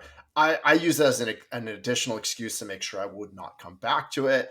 I remember the guy, he seemed a little unstable, but I'm like, yeah, that sounds good. I'm like, yeah, I'm going to work. When I come back, we'll get it all set up. And then he sent me the money, and then I come home because, back then you don't have a smartphone in your pocket. Yeah. And he's blowing up. Oh, you scammed me. You never sent me the character. I'm like, dude, I just got home from work. Everything's fine. Here's your character. He said it was like birthday money or something. I'm like, who's getting $200 for their birthday? Like, good for you. But that's yeah. And that's how it got out of my hands. And then I didn't look back. Yeah. That's kind of how the way that you described that checking things off a list is how I described to many people my initial playing of Final Fantasy XIV online. Because I kept hearing about how insane this game was, and I was like, it's an MMO, though. I don't know how I feel about those. Mm-hmm. And I was like, fuck it, whatever, who cares? It's free to try up until a certain point, so I'll try it. And it was exactly that. But it was fun to jump on with my two friends and just like dick around, do some dungeons. There was a story there, but it was like, who cares? But then after that was when I went, oh, this is what everybody talks about, this right here. And from like that moment onward was like, oh, this is as good or better than most Final Fantasy games, like ever. it's crazy. I mean, the podcast that I was doing that I still do, besides this one, Super Ghost, with my two friends Greg and Beth, we started that because of Final Fantasy XIV Online, because of how much we were talking there, and we were like, this could just be a podcast, right? Like us just talking like this. And yeah, but it was so much fun because it was like during the pandemic, and it was like, oh, I'm just like hanging out with my friends and we're just like playing this game together. But then once it actually kicked into gear, it had its hooks in me. I didn't, if I had jumped on in its initial stages, I probably would have done the same thing. I would have been like, yeah, you know what? This was okay, but it's time to move on. But because it was already like 9 years into this game and it had gotten really, really good, it got its hooks in me bad, like real bad. Right. And for all I know, World of Warcraft, like I never saw expansions or any of that, like I'm sure it got more interesting, but like I wasn't there for the ride. I got off the bus very early. Yep. Aaron, hit me with another one of yours. Dude, a really, really big one for me was Pokemon FireRed and LeafGreen. I went with LeafGreen because, yeah, I thought Venusaur was cool. But yeah, these were pretty fucking huge, full-blown GBA remakes of Blue, Red, and Yellow. And dude, it was awesome. It was really awesome. Going through the Kanto region and seeing everything that you know and love from your Game Boy, like many years ago, now on GBA with just so much more detail, better music. The gameplay is way, way, way better. Because I don't know if anybody has ever gone back and played Red, Blue, or Yellow, but they're slow. They're so slow. They're so fucking I'm playing archaic. Crystal now. I'm playing Crystal, and Crystal's a little bit it's different. Not faster. No, it's not faster. I'm literally playing that game on my analog pocket, and on the R button, because it's a Game Boy Color game, the R button is automatically mapped to fast forward. I've played the entire game in fast forward because it actually feels like a normal running game now. Do you have to hold that thing down the whole time, or is it a toggle? It is a toggle. Didn't realize that until day 2 of playing the game. So I was literally just like, I'll just treat it like it's the run button. And I just held it down the whole time. But yeah, when I realized that you could just toggle it. So I'm just like, and when you toggle, like when you hit fast forward, it cuts the sound. It doesn't like speed the sound up or anything. It just like cuts the sound. So I'm just playing this game like in silence. I'll just like throw on like a podcast or like a show or something, and I'll just play the game. And I'm happy to announce that I guess this is a spoil. Like, if you care about spoilers for Pokemon Crystal on the Game Boy Color, avert your attention for a couple of seconds here. But when it did, because just as a backstory, I never played another Pokemon after I played Red as a kid. Like I've tried some, but I've never like actually gotten into them and actually sat down and was like, oh, I'm gonna beat this game. Yeah. So my buddy recently was like, dude, I think you should check out Crystal, because it's like kind of nostalgic because there's a lot of Gen 1 and like just the whole feel of it and everything. Like it is very much just a continuation of those first games. And I was like, really now? You know, I have this analog pocket and it's I haven't really used it too much. I was like, this is a good excuse to play something on the pocket.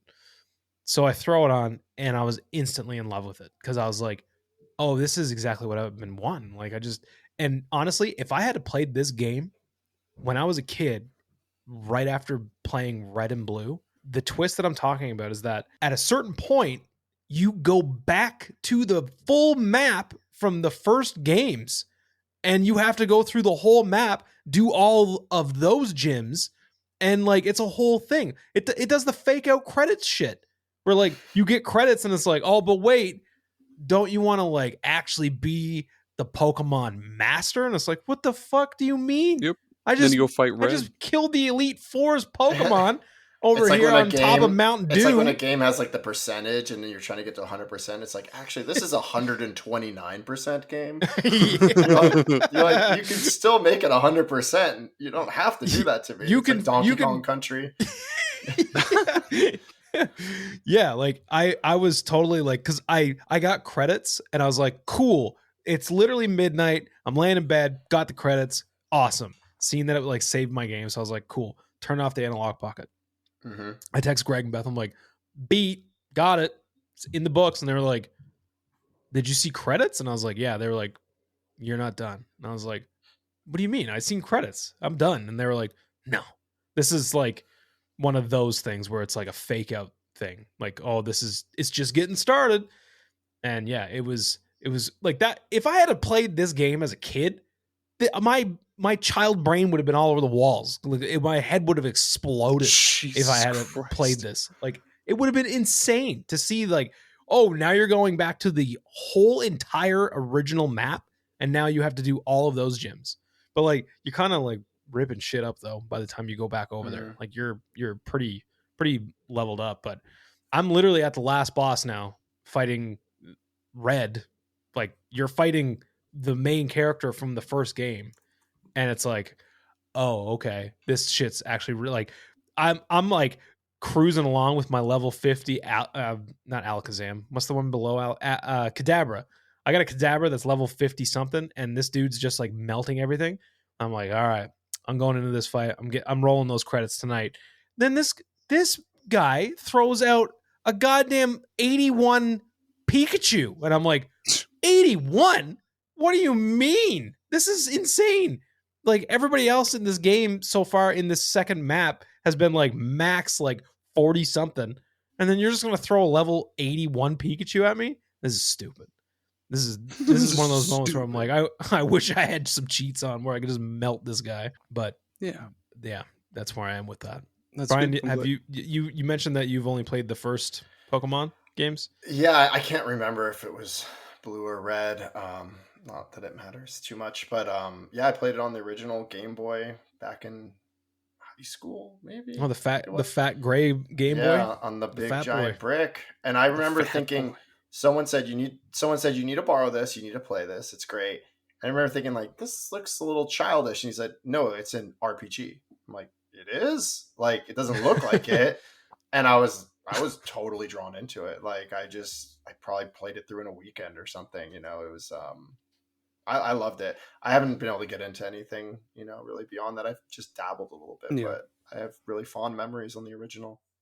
Yeah, and that's, like I said, that's kind of where I was with the whole series, where like I hear Greg and Beth talking about like all these new Pokemon. I'm like, I don't have like, you're talking like, you could tell me that there's a Pokemon that is just a garbage bag, and I'd be like, yeah, sure, of course there is one. I mean, is there actually? Yeah, Garbodor. Are you kidding? Like for real? Yeah, look it up. Look up Pokemon Garbodor. Garbodor. Garbodor. I mean, I was making a joke. Maybe it's Garbodor. This is why I don't play these new Pokemon, because it's like you guys couldn't think of anything else. I mean, whenever I take my kid to the library, sometimes he sees the Pokemon books and he wants them. Yep. And you would think I'd be like, oh, cool, a gaming book. But they're actually my least favorite thing to read to him, because all it is proper noun after proper noun, and they're all made up words. And it's like a tongue twister. You're trying, and I'm like, I've never heard this word out loud before. This is beyond my time. Yeah. And there's like 8 proper nouns in every single sentence, and it's like they're trolling the parents, is what it feels like. Anyway. Yeah, good luck. Read this to your kid, schmuck. Yeah. It makes no sense to you. It makes no sense to him either. It's just it's fine. Yeah, teaching our kids to read and write with Pokemon. Yeah, memorize these words. That's you don't not need the to way. know. No. Is that what's wrong with the kids today? They just grew up having Pokemons read to them, and now they're just making up their own words. Maybe is that how On God came about? There was like a Pokemon called On God. I don't know. I don't know how any of that came by. But while we're on the topic of Game Boy Advance, yeah, you want me to talk about Advanced Guardian Heroes? Yes, yes. That game's so good. It's yes, it is. It's just like it's a re-release of Guardian Heroes, which is a real good game. When I was going down through like a list of games that came out in 2004, I was like, oh, this. Yeah, I do remember this. Like, have either of you played this game? No, I'm looking it up right now. Is it a beat 'em up game? I played the original Guardian Heroes. I've never played Advance. I've had my eye on it, though. It's a game by Treasure, who great. I adore Treasure. I don't know if I've played a game by them. Even their McDonald's game is good. Like that's not a game that should be good. That's a good game. But like, yeah, Treasure just makes these really, really good like video games. Like I've always loved their stuff. Like I loved Mischief Makers on N64. Mm-hmm. I really enjoyed Gunstar Heroes. Yeah, that's the one I was thinking of. Gunstar Heroes. Dynamite Heady. But, I've played a little bit of that, but I never beat it. It's on my list of things that I want to get at. But yeah, Alien Soldier is out of this world. Like it is insanely good. It's so brutally difficult. Like it's insane. Like that game is wild. And funny enough, this Treasure game has like a memory burned in my brain that I will never forget now, because the night that I beat that game was the night that my dad passed away, and I was just like, "Oh, mixed emotions." Damn, sorry. Yeah, it was 2 years ago. It's fine. Yeah, but it was like, God, yay! Oh, like literally, like within 10 minutes of beating that game, I get that phone call. I was like, shit, that sucks, man.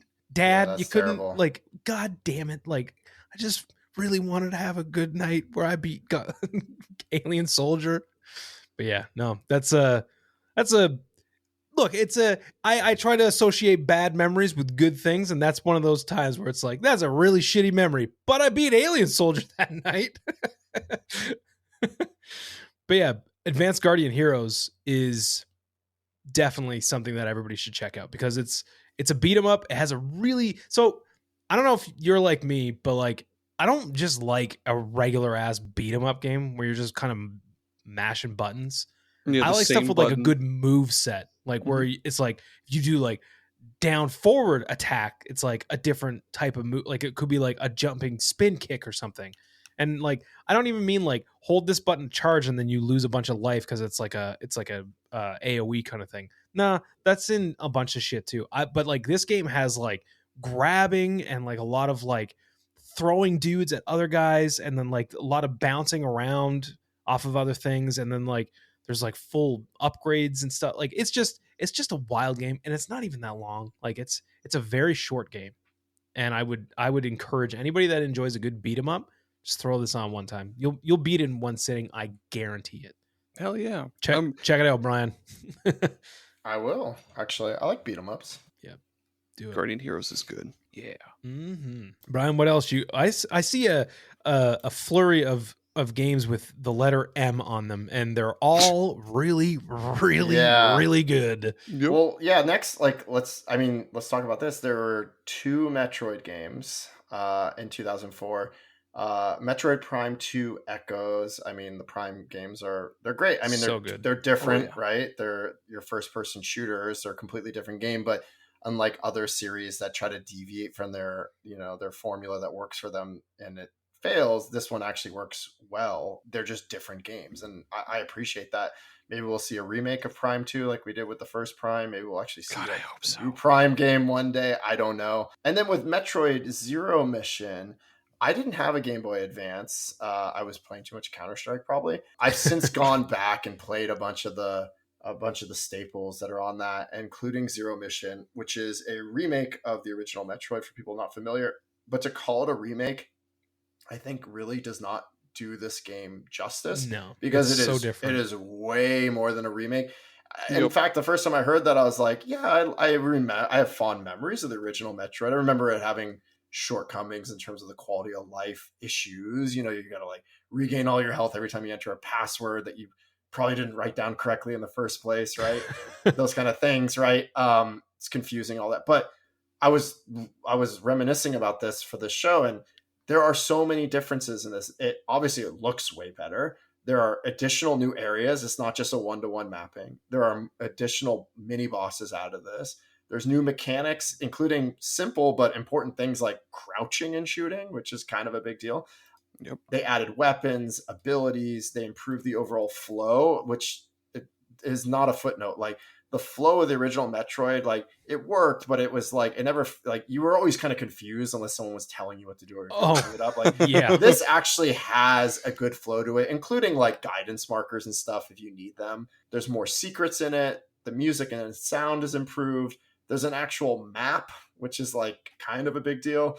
And you can save your game, which is, table stakes at this point. But like, in the original, the password that you wrote down, that you're like, is that an A or is that a little hooky thing? You couldn't take pictures of your TVs back then, kids, sorry. But yeah, it's an excellent game, regardless of if you've ever played the original or not, or if you're even really that into Metroid. Like, this might be like my number one like Metroid recommendation. I don't know if it's my favorite, but it's like I recommend it to people who have like never played Metroid, who just want to get a sense. It is a of, like, really good everything jumping off point. Yeah, because like Super Metroid is obviously incredible. Like even Dread, like it's incredible. Like like I said, the Prime games are great. But this one, it stands out. It's amazing. I still got to play Fusion. I've started Fusion like 3 or 4 times, and for some reason I never finish it. But it's good. It's a good game. Yeah, that's one that I really want to get back into and finish it off. For sure. Yeah, those Metroid Prime, dude. I mean, I was a late comer to the Prime series just because I was one of those guys back then that was like, this is not my Metroid. My Metroid is only 2D. This is dumb. And then I remember my buddy brought his GameCube to my house and was like, you sit down, you're playing this now. And I was like, fine, I'll play it. And I was like, hey, can you leave this here for the weekend? I just want to play this game a little more. And he's like, oh, you like it? And I was like, yeah, I think I'm going to tell my parents I want to get one of these consoles for Christmas. And sure enough, I did. I got a GameCube and I had Metroid Prime 1 and 2, because 2 had been out by that point. I had those and Resident Evil 4 and Wind Waker. That was my initial. Oh, yeah. Like, I was like, actually, yeah, I really like the GameCube. I talked a lot of shit about this console, but it's so good, actually. Changed my mind. Because I was like all in on PS2, and I was like, no, I'm okay with my PS2. I don't need these games. But that's how I felt too, until like I played like Smash Brothers and the Resident Evil remake, and then also like you said, Wind Waker. Like it pulled me in too. Same as you. The GameCube is an incredible console. It has such a good library. It's so funny. You're like, this isn't my Metroid, but like when I got my GameCube way back in the day, I got the one that came with Metroid Prime bundled in, and I had never played a Metroid game until then. So when I discovered there were 2D Metroids, I was like, that's not Metroid. Where's the Prime? Oh man, where's the Prime? Yeah, dude. But yeah, Metroid Prime 2 Echoes. I have some really fond memories of, well, kind of fond, but like the multiplayer in it was really kind of lame. Like there was multiplayer and it was kind of cool, but it was also very lame, kind of bare bones. Like you could grapple beam everywhere. You could use the freeze beam to freeze people. You could morph ball into cool hiding spots, but yeah, it was all right. But yeah, Metroid Prime 2 was really cool. Hell yeah, dude. Hell yeah. Why don't we just do one more each? I had Fable on here. I'm gonna delete it though, because I really, really like Burnout. Like the whole Burnout series I really, really love. Burnout 3, while it's not my favorite in the series, Burnout 3 was the one that introduced me to the series. My cousins, we would go to for certain holidays like Thanksgiving and Christmas. We had certain relatives' houses we'd go to for those holidays, and so almost every Thanksgiving, I look forward to going to our cousins because they had a PlayStation 2. Before that, they had an SNES with like Ms. Pac-Man and stuff. But when they got the PS2, we played a bunch. They played a bunch of Madden. But when it was my turn, finally, I played the piss out of Burnout 3, more specifically the Crash mode, because the Crash mode was just bonkers. I'm pretty sure the Crash mode was new to Burnout 3, and it was basically just like this gigantic explosive puzzle. Like you find like the perfect spots or not the perfect, you find the perfect angle when you launch yourself off to just annihilate anything and everything that your car comes in contact with. And then Burnout 3 had just the coolest soundtrack. They introduced what were called takedowns, which was where you could smash the people you're driving with, or like your opponents. Basically, you could smash them into things. Like you just mash them into a wall and cause them to crash and get a takedown. You could push them into the back of like an incoming van or truck or something like that, get a takedown, just annihilating people left and right in each and every race. And yeah, just a really awesome, fast-paced, explosive racing game. So good. Burnout 3 Takedown. Yep. It is a good one. So for my final one, I don't know. Let's see. Do you guys know what Echo Night Beyond is? Only because I've seen a Nitro Red video about it. Really? No, I don't know this one. So this is a horror game in first person on a spaceship by From Software. Yeah. Oh, really? Yes, it sure is. And it's interesting. It's an interesting game. Like you're on like this space station, and it's a first person game. It's kind of like, it's not really like a walking simulator, but like it's not like some crazy action game. Like it's more about like the atmosphere. It's like kind of like a Shadowgate in space. Oh, that sounds cool. I'm looking at pictures, and it seems like every other picture is a person laying on the floor for some reason. Yeah, it's is that coming up on the? I keep hearing like like I don't. I heard something on your side. It's because you start talking about a scary game, and then spooky things start to happen in your house. That's usually how it goes. Like the call is coming from inside your house. Or maybe not. I don't care for what's happening in the background. I don't hear anything. I'm going to try to ignore it. Yeah, as soon as I start talking about a haunted space station, it's like, just hear like fucking ghosts rapping at my door. Gerry, I'm going to choke you. Yes, Daddy. So the Echo Night Beyond is a pretty interesting thing. Like, especially after I said the sentence of, it's a horror game in space by From Software in first person. Like that's a weird string of things that you were like, oh, what? Like that's crazy. Yeah. I would say go check it out. I don't really want to say too much about the story. It's kind of cool. It's got its moments, but like, yeah, it's a creepy little game. It wasn't like some highly rated thing. It definitely flew under the radar, but like if we want to throw a name on it, it's a hidden gem in my opinion. Like it's one of those where it's like, you know what, this is pretty cool. It's better than I think it was made out to be. But I also find that going back to retro games, like Brian, I don't know about you, but like I feel like my, I guess, tolerance for things back even in 2004, I'm finding like I would go to IGN, I'd be like, oh, does IGN like it? No, then it's garbage, and I would move on with my day.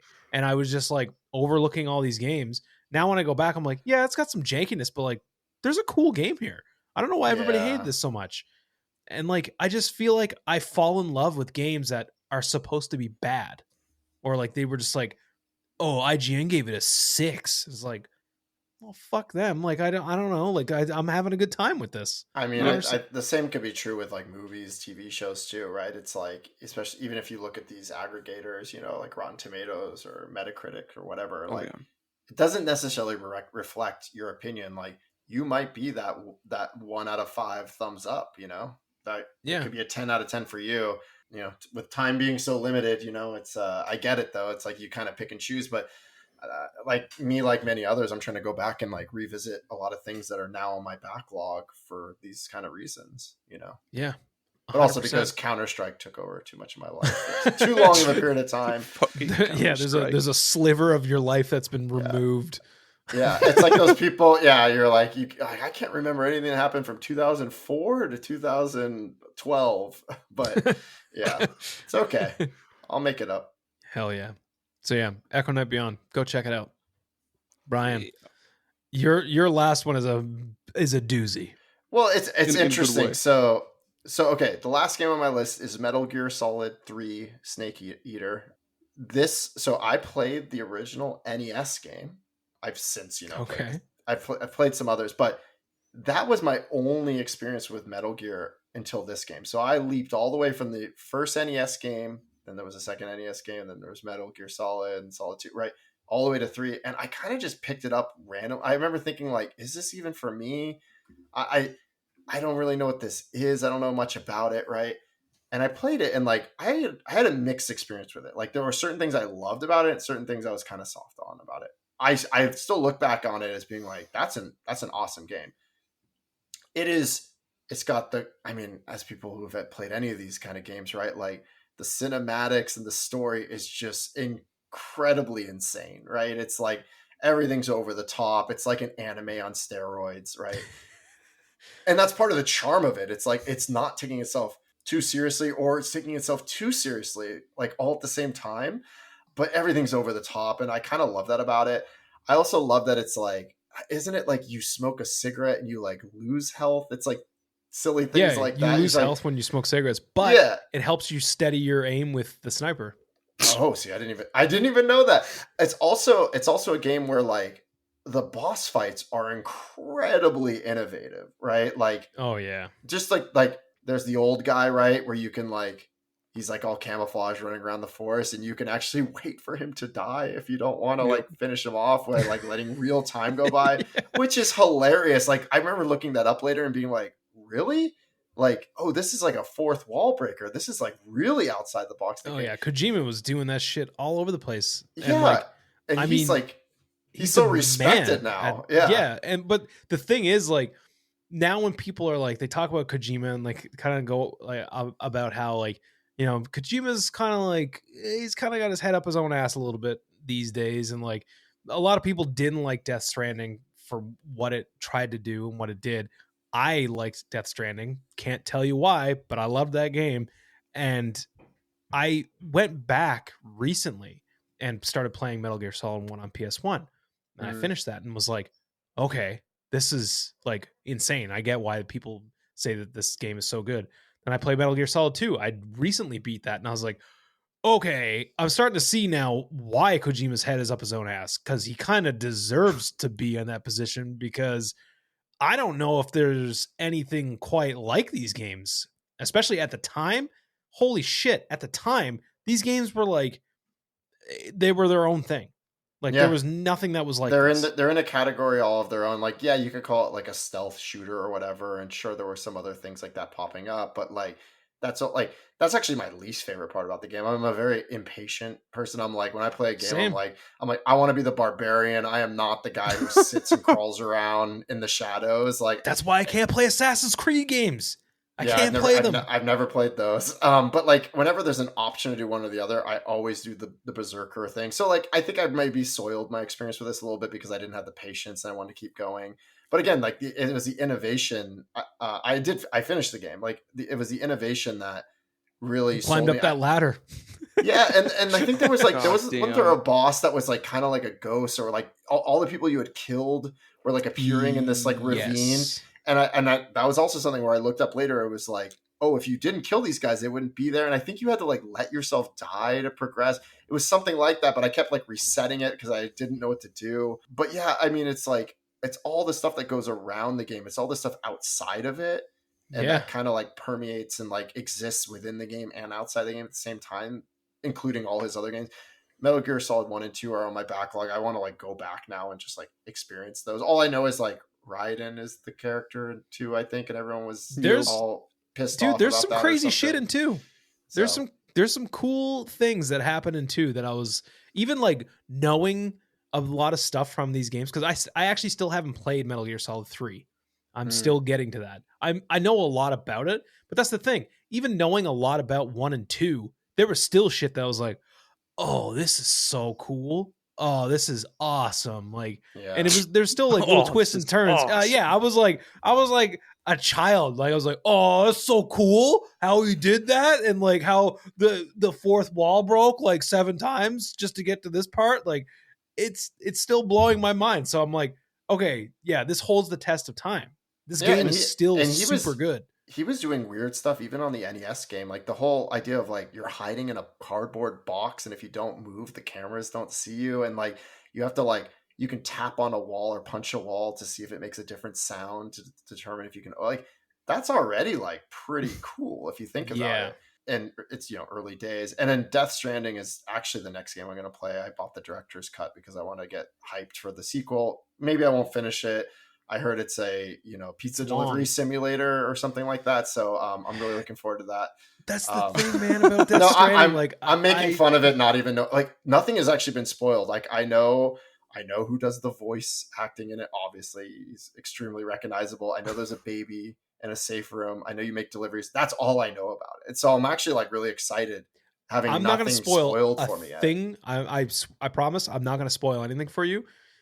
When I played this game at first, I was like, okay, this is a vibe, I guess. And I was kind of like, I don't really know if I like this.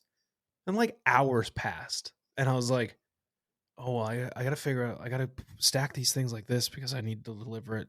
You gotta drink more Monster. I just gotta, like I was starting to like really work things out, and I was like, okay, this is how I'm gonna do this delivery.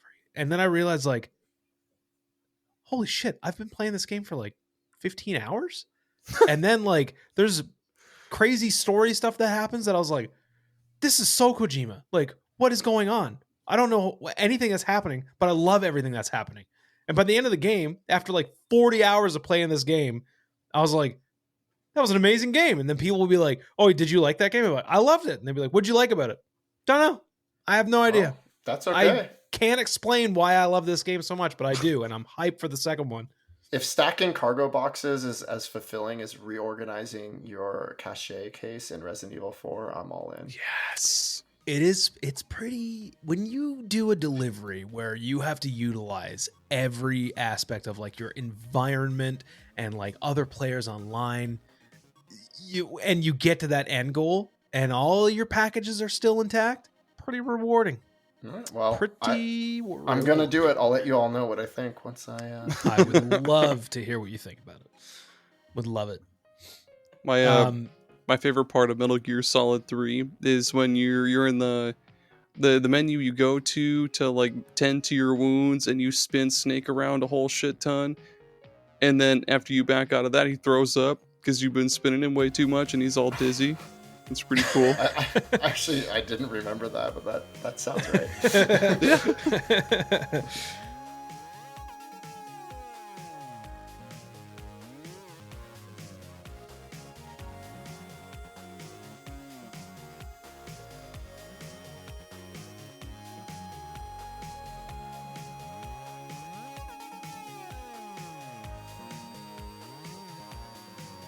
All right. Well, you all know what time it is. If you're a listener of this show, it's the saddest part of the show, but it's also the most generous part of the show because we always leave you with a little something. I mean, we've left you guys with lots and lots and lots and lots of stuff in this episode, but hey, what's something to throw a little cherry on top? You know, just to close it out and really give a strong recommendation for a random recommended game.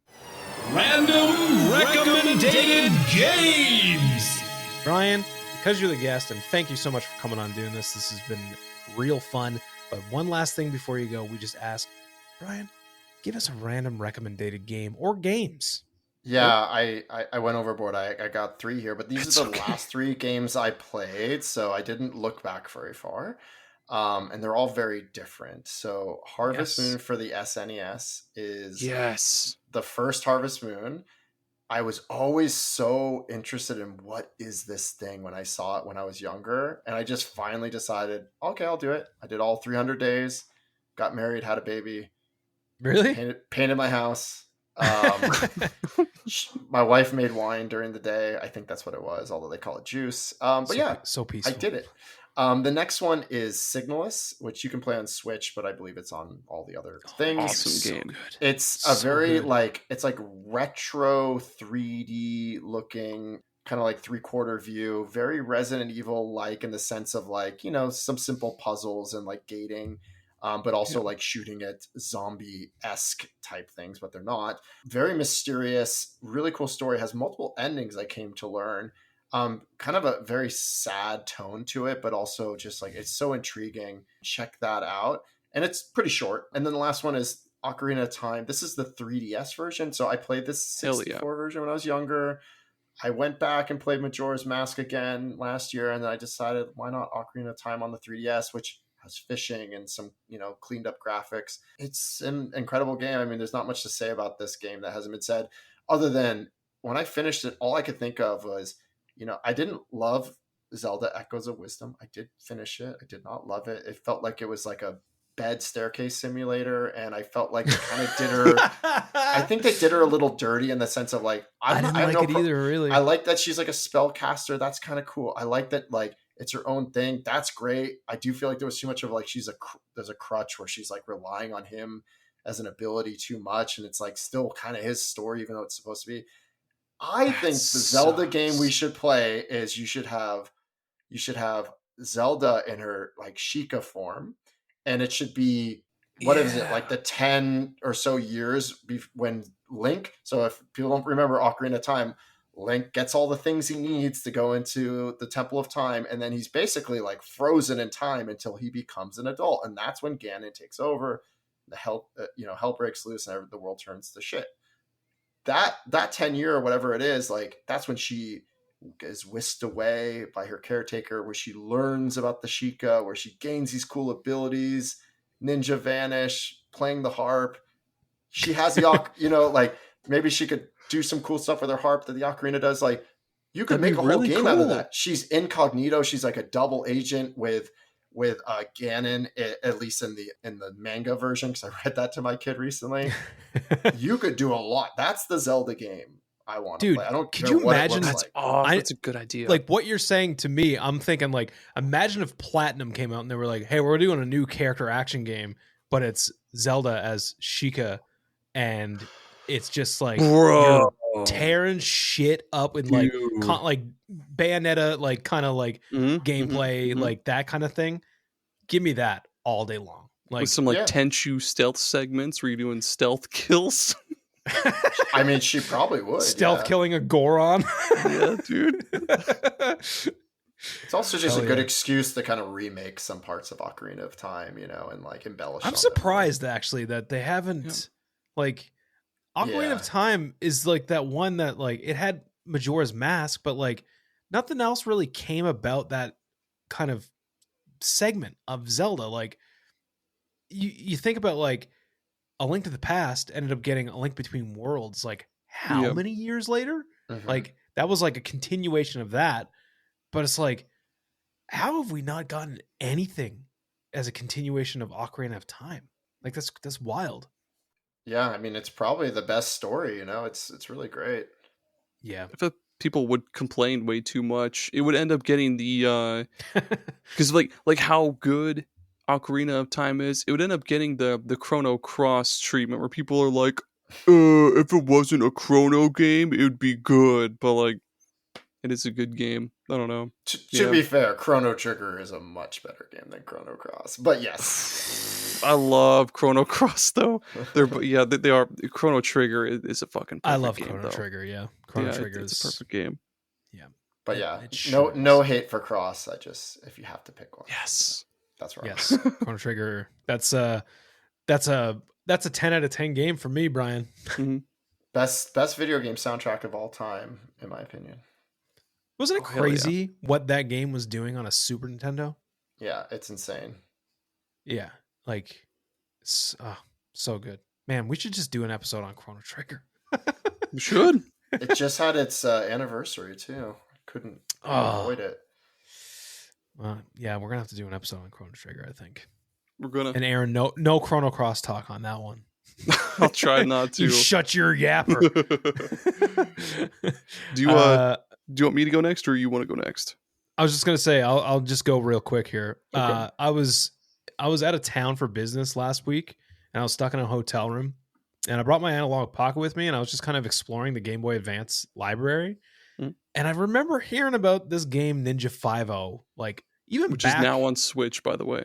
Yeah, I seen that, and I threw it on, and it wasn't what I was expecting it to be. It's kind of like those old Prince of Persia games, but like you're a ninja. It's not like an action game in the sense, like it's more of like puzzly. You have to think about, like, cool. You get into a room and you're like, how am I going to take all these guys out and save that hostage? Like it's kind of got like Donkey Kong for Game Boy vibes in a weird way. Like it's almost like every level is like a platforming puzzle with action, but you're a ninja. Like it's really, really cool. I would definitely recommend people check this game out, especially now that it has a Switch re-release. Yeah, it's just a cool, fun. Like it's got a vibe. It's difficult though. I'll warn you, it is quite difficult. I don't know why ninja games are so insistent on being insanely hard, but it's fun. Yeah, it's got a nice challenge to it, but it's also really short at the same time. It's my only complaint was like I wanted more at the end, which is not a complaint. Isn't it only like 3 worlds or something?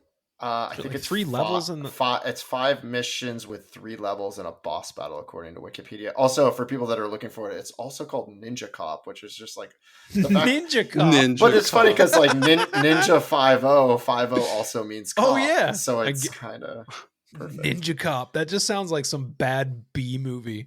I'm pretty sure that is a movie.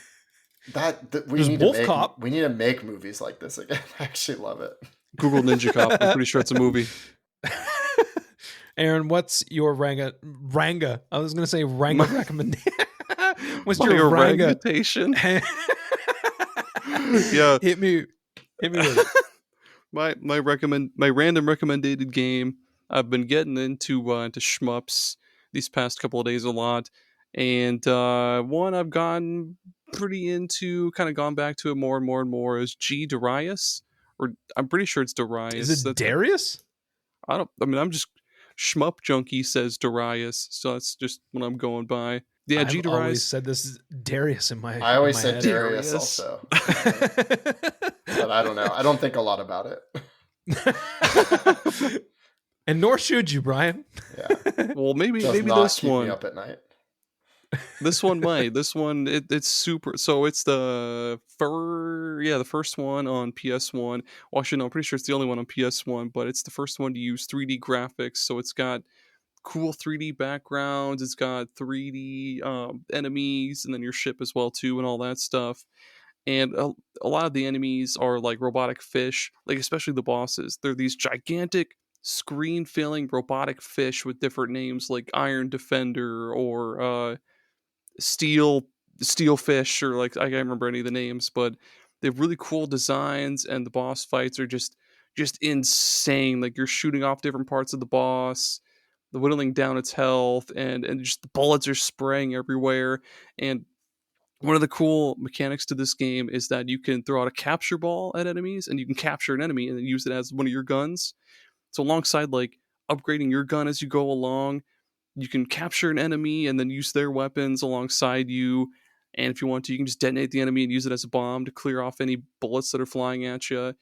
You can also you can hold down the fire button to basically absorb the enemy that you have captured and turn them into this giant laser beam that if you time it just right when you're fighting a boss, you can start what's called a laser duel, where you just mash the fire button.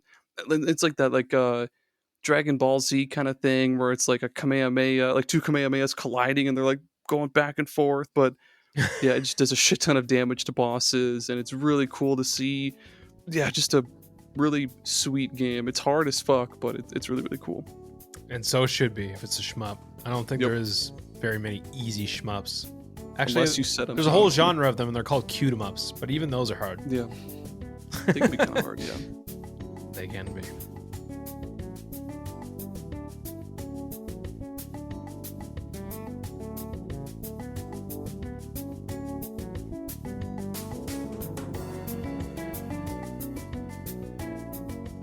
Aaron, what do you say? Take us out of here. Let's go. Yeah, Brian, one more time. Tell people where they can find you. RetroGamebooks.com or at RetroGamebooks on some social mediums, like Blue Sky. If you want to see my Left 4 Dead 2 campaign, it's called Tour Terror. Look it up. It's in Europe. Nice. Hell yeah. It's very old now, but people still play it apparently. Maybe I will. Maybe I will. See what you got, Brian. Well, listeners, if you've listened up to this point, thanks for hanging out. Make sure to check out our Patreon one more time. $4 a month. Get early access, unedited video. Video versions. Yeah, unedited video versions of each episode. Listen to Super Ghost Radio, the other show Gerry does with Beth and Greg. It's really good.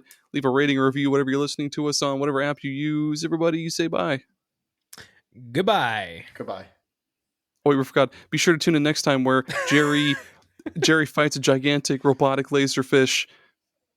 Oh, okay. And Aaron will teach us that steel beams can melt. Okay, now we say bye. Bye-bye.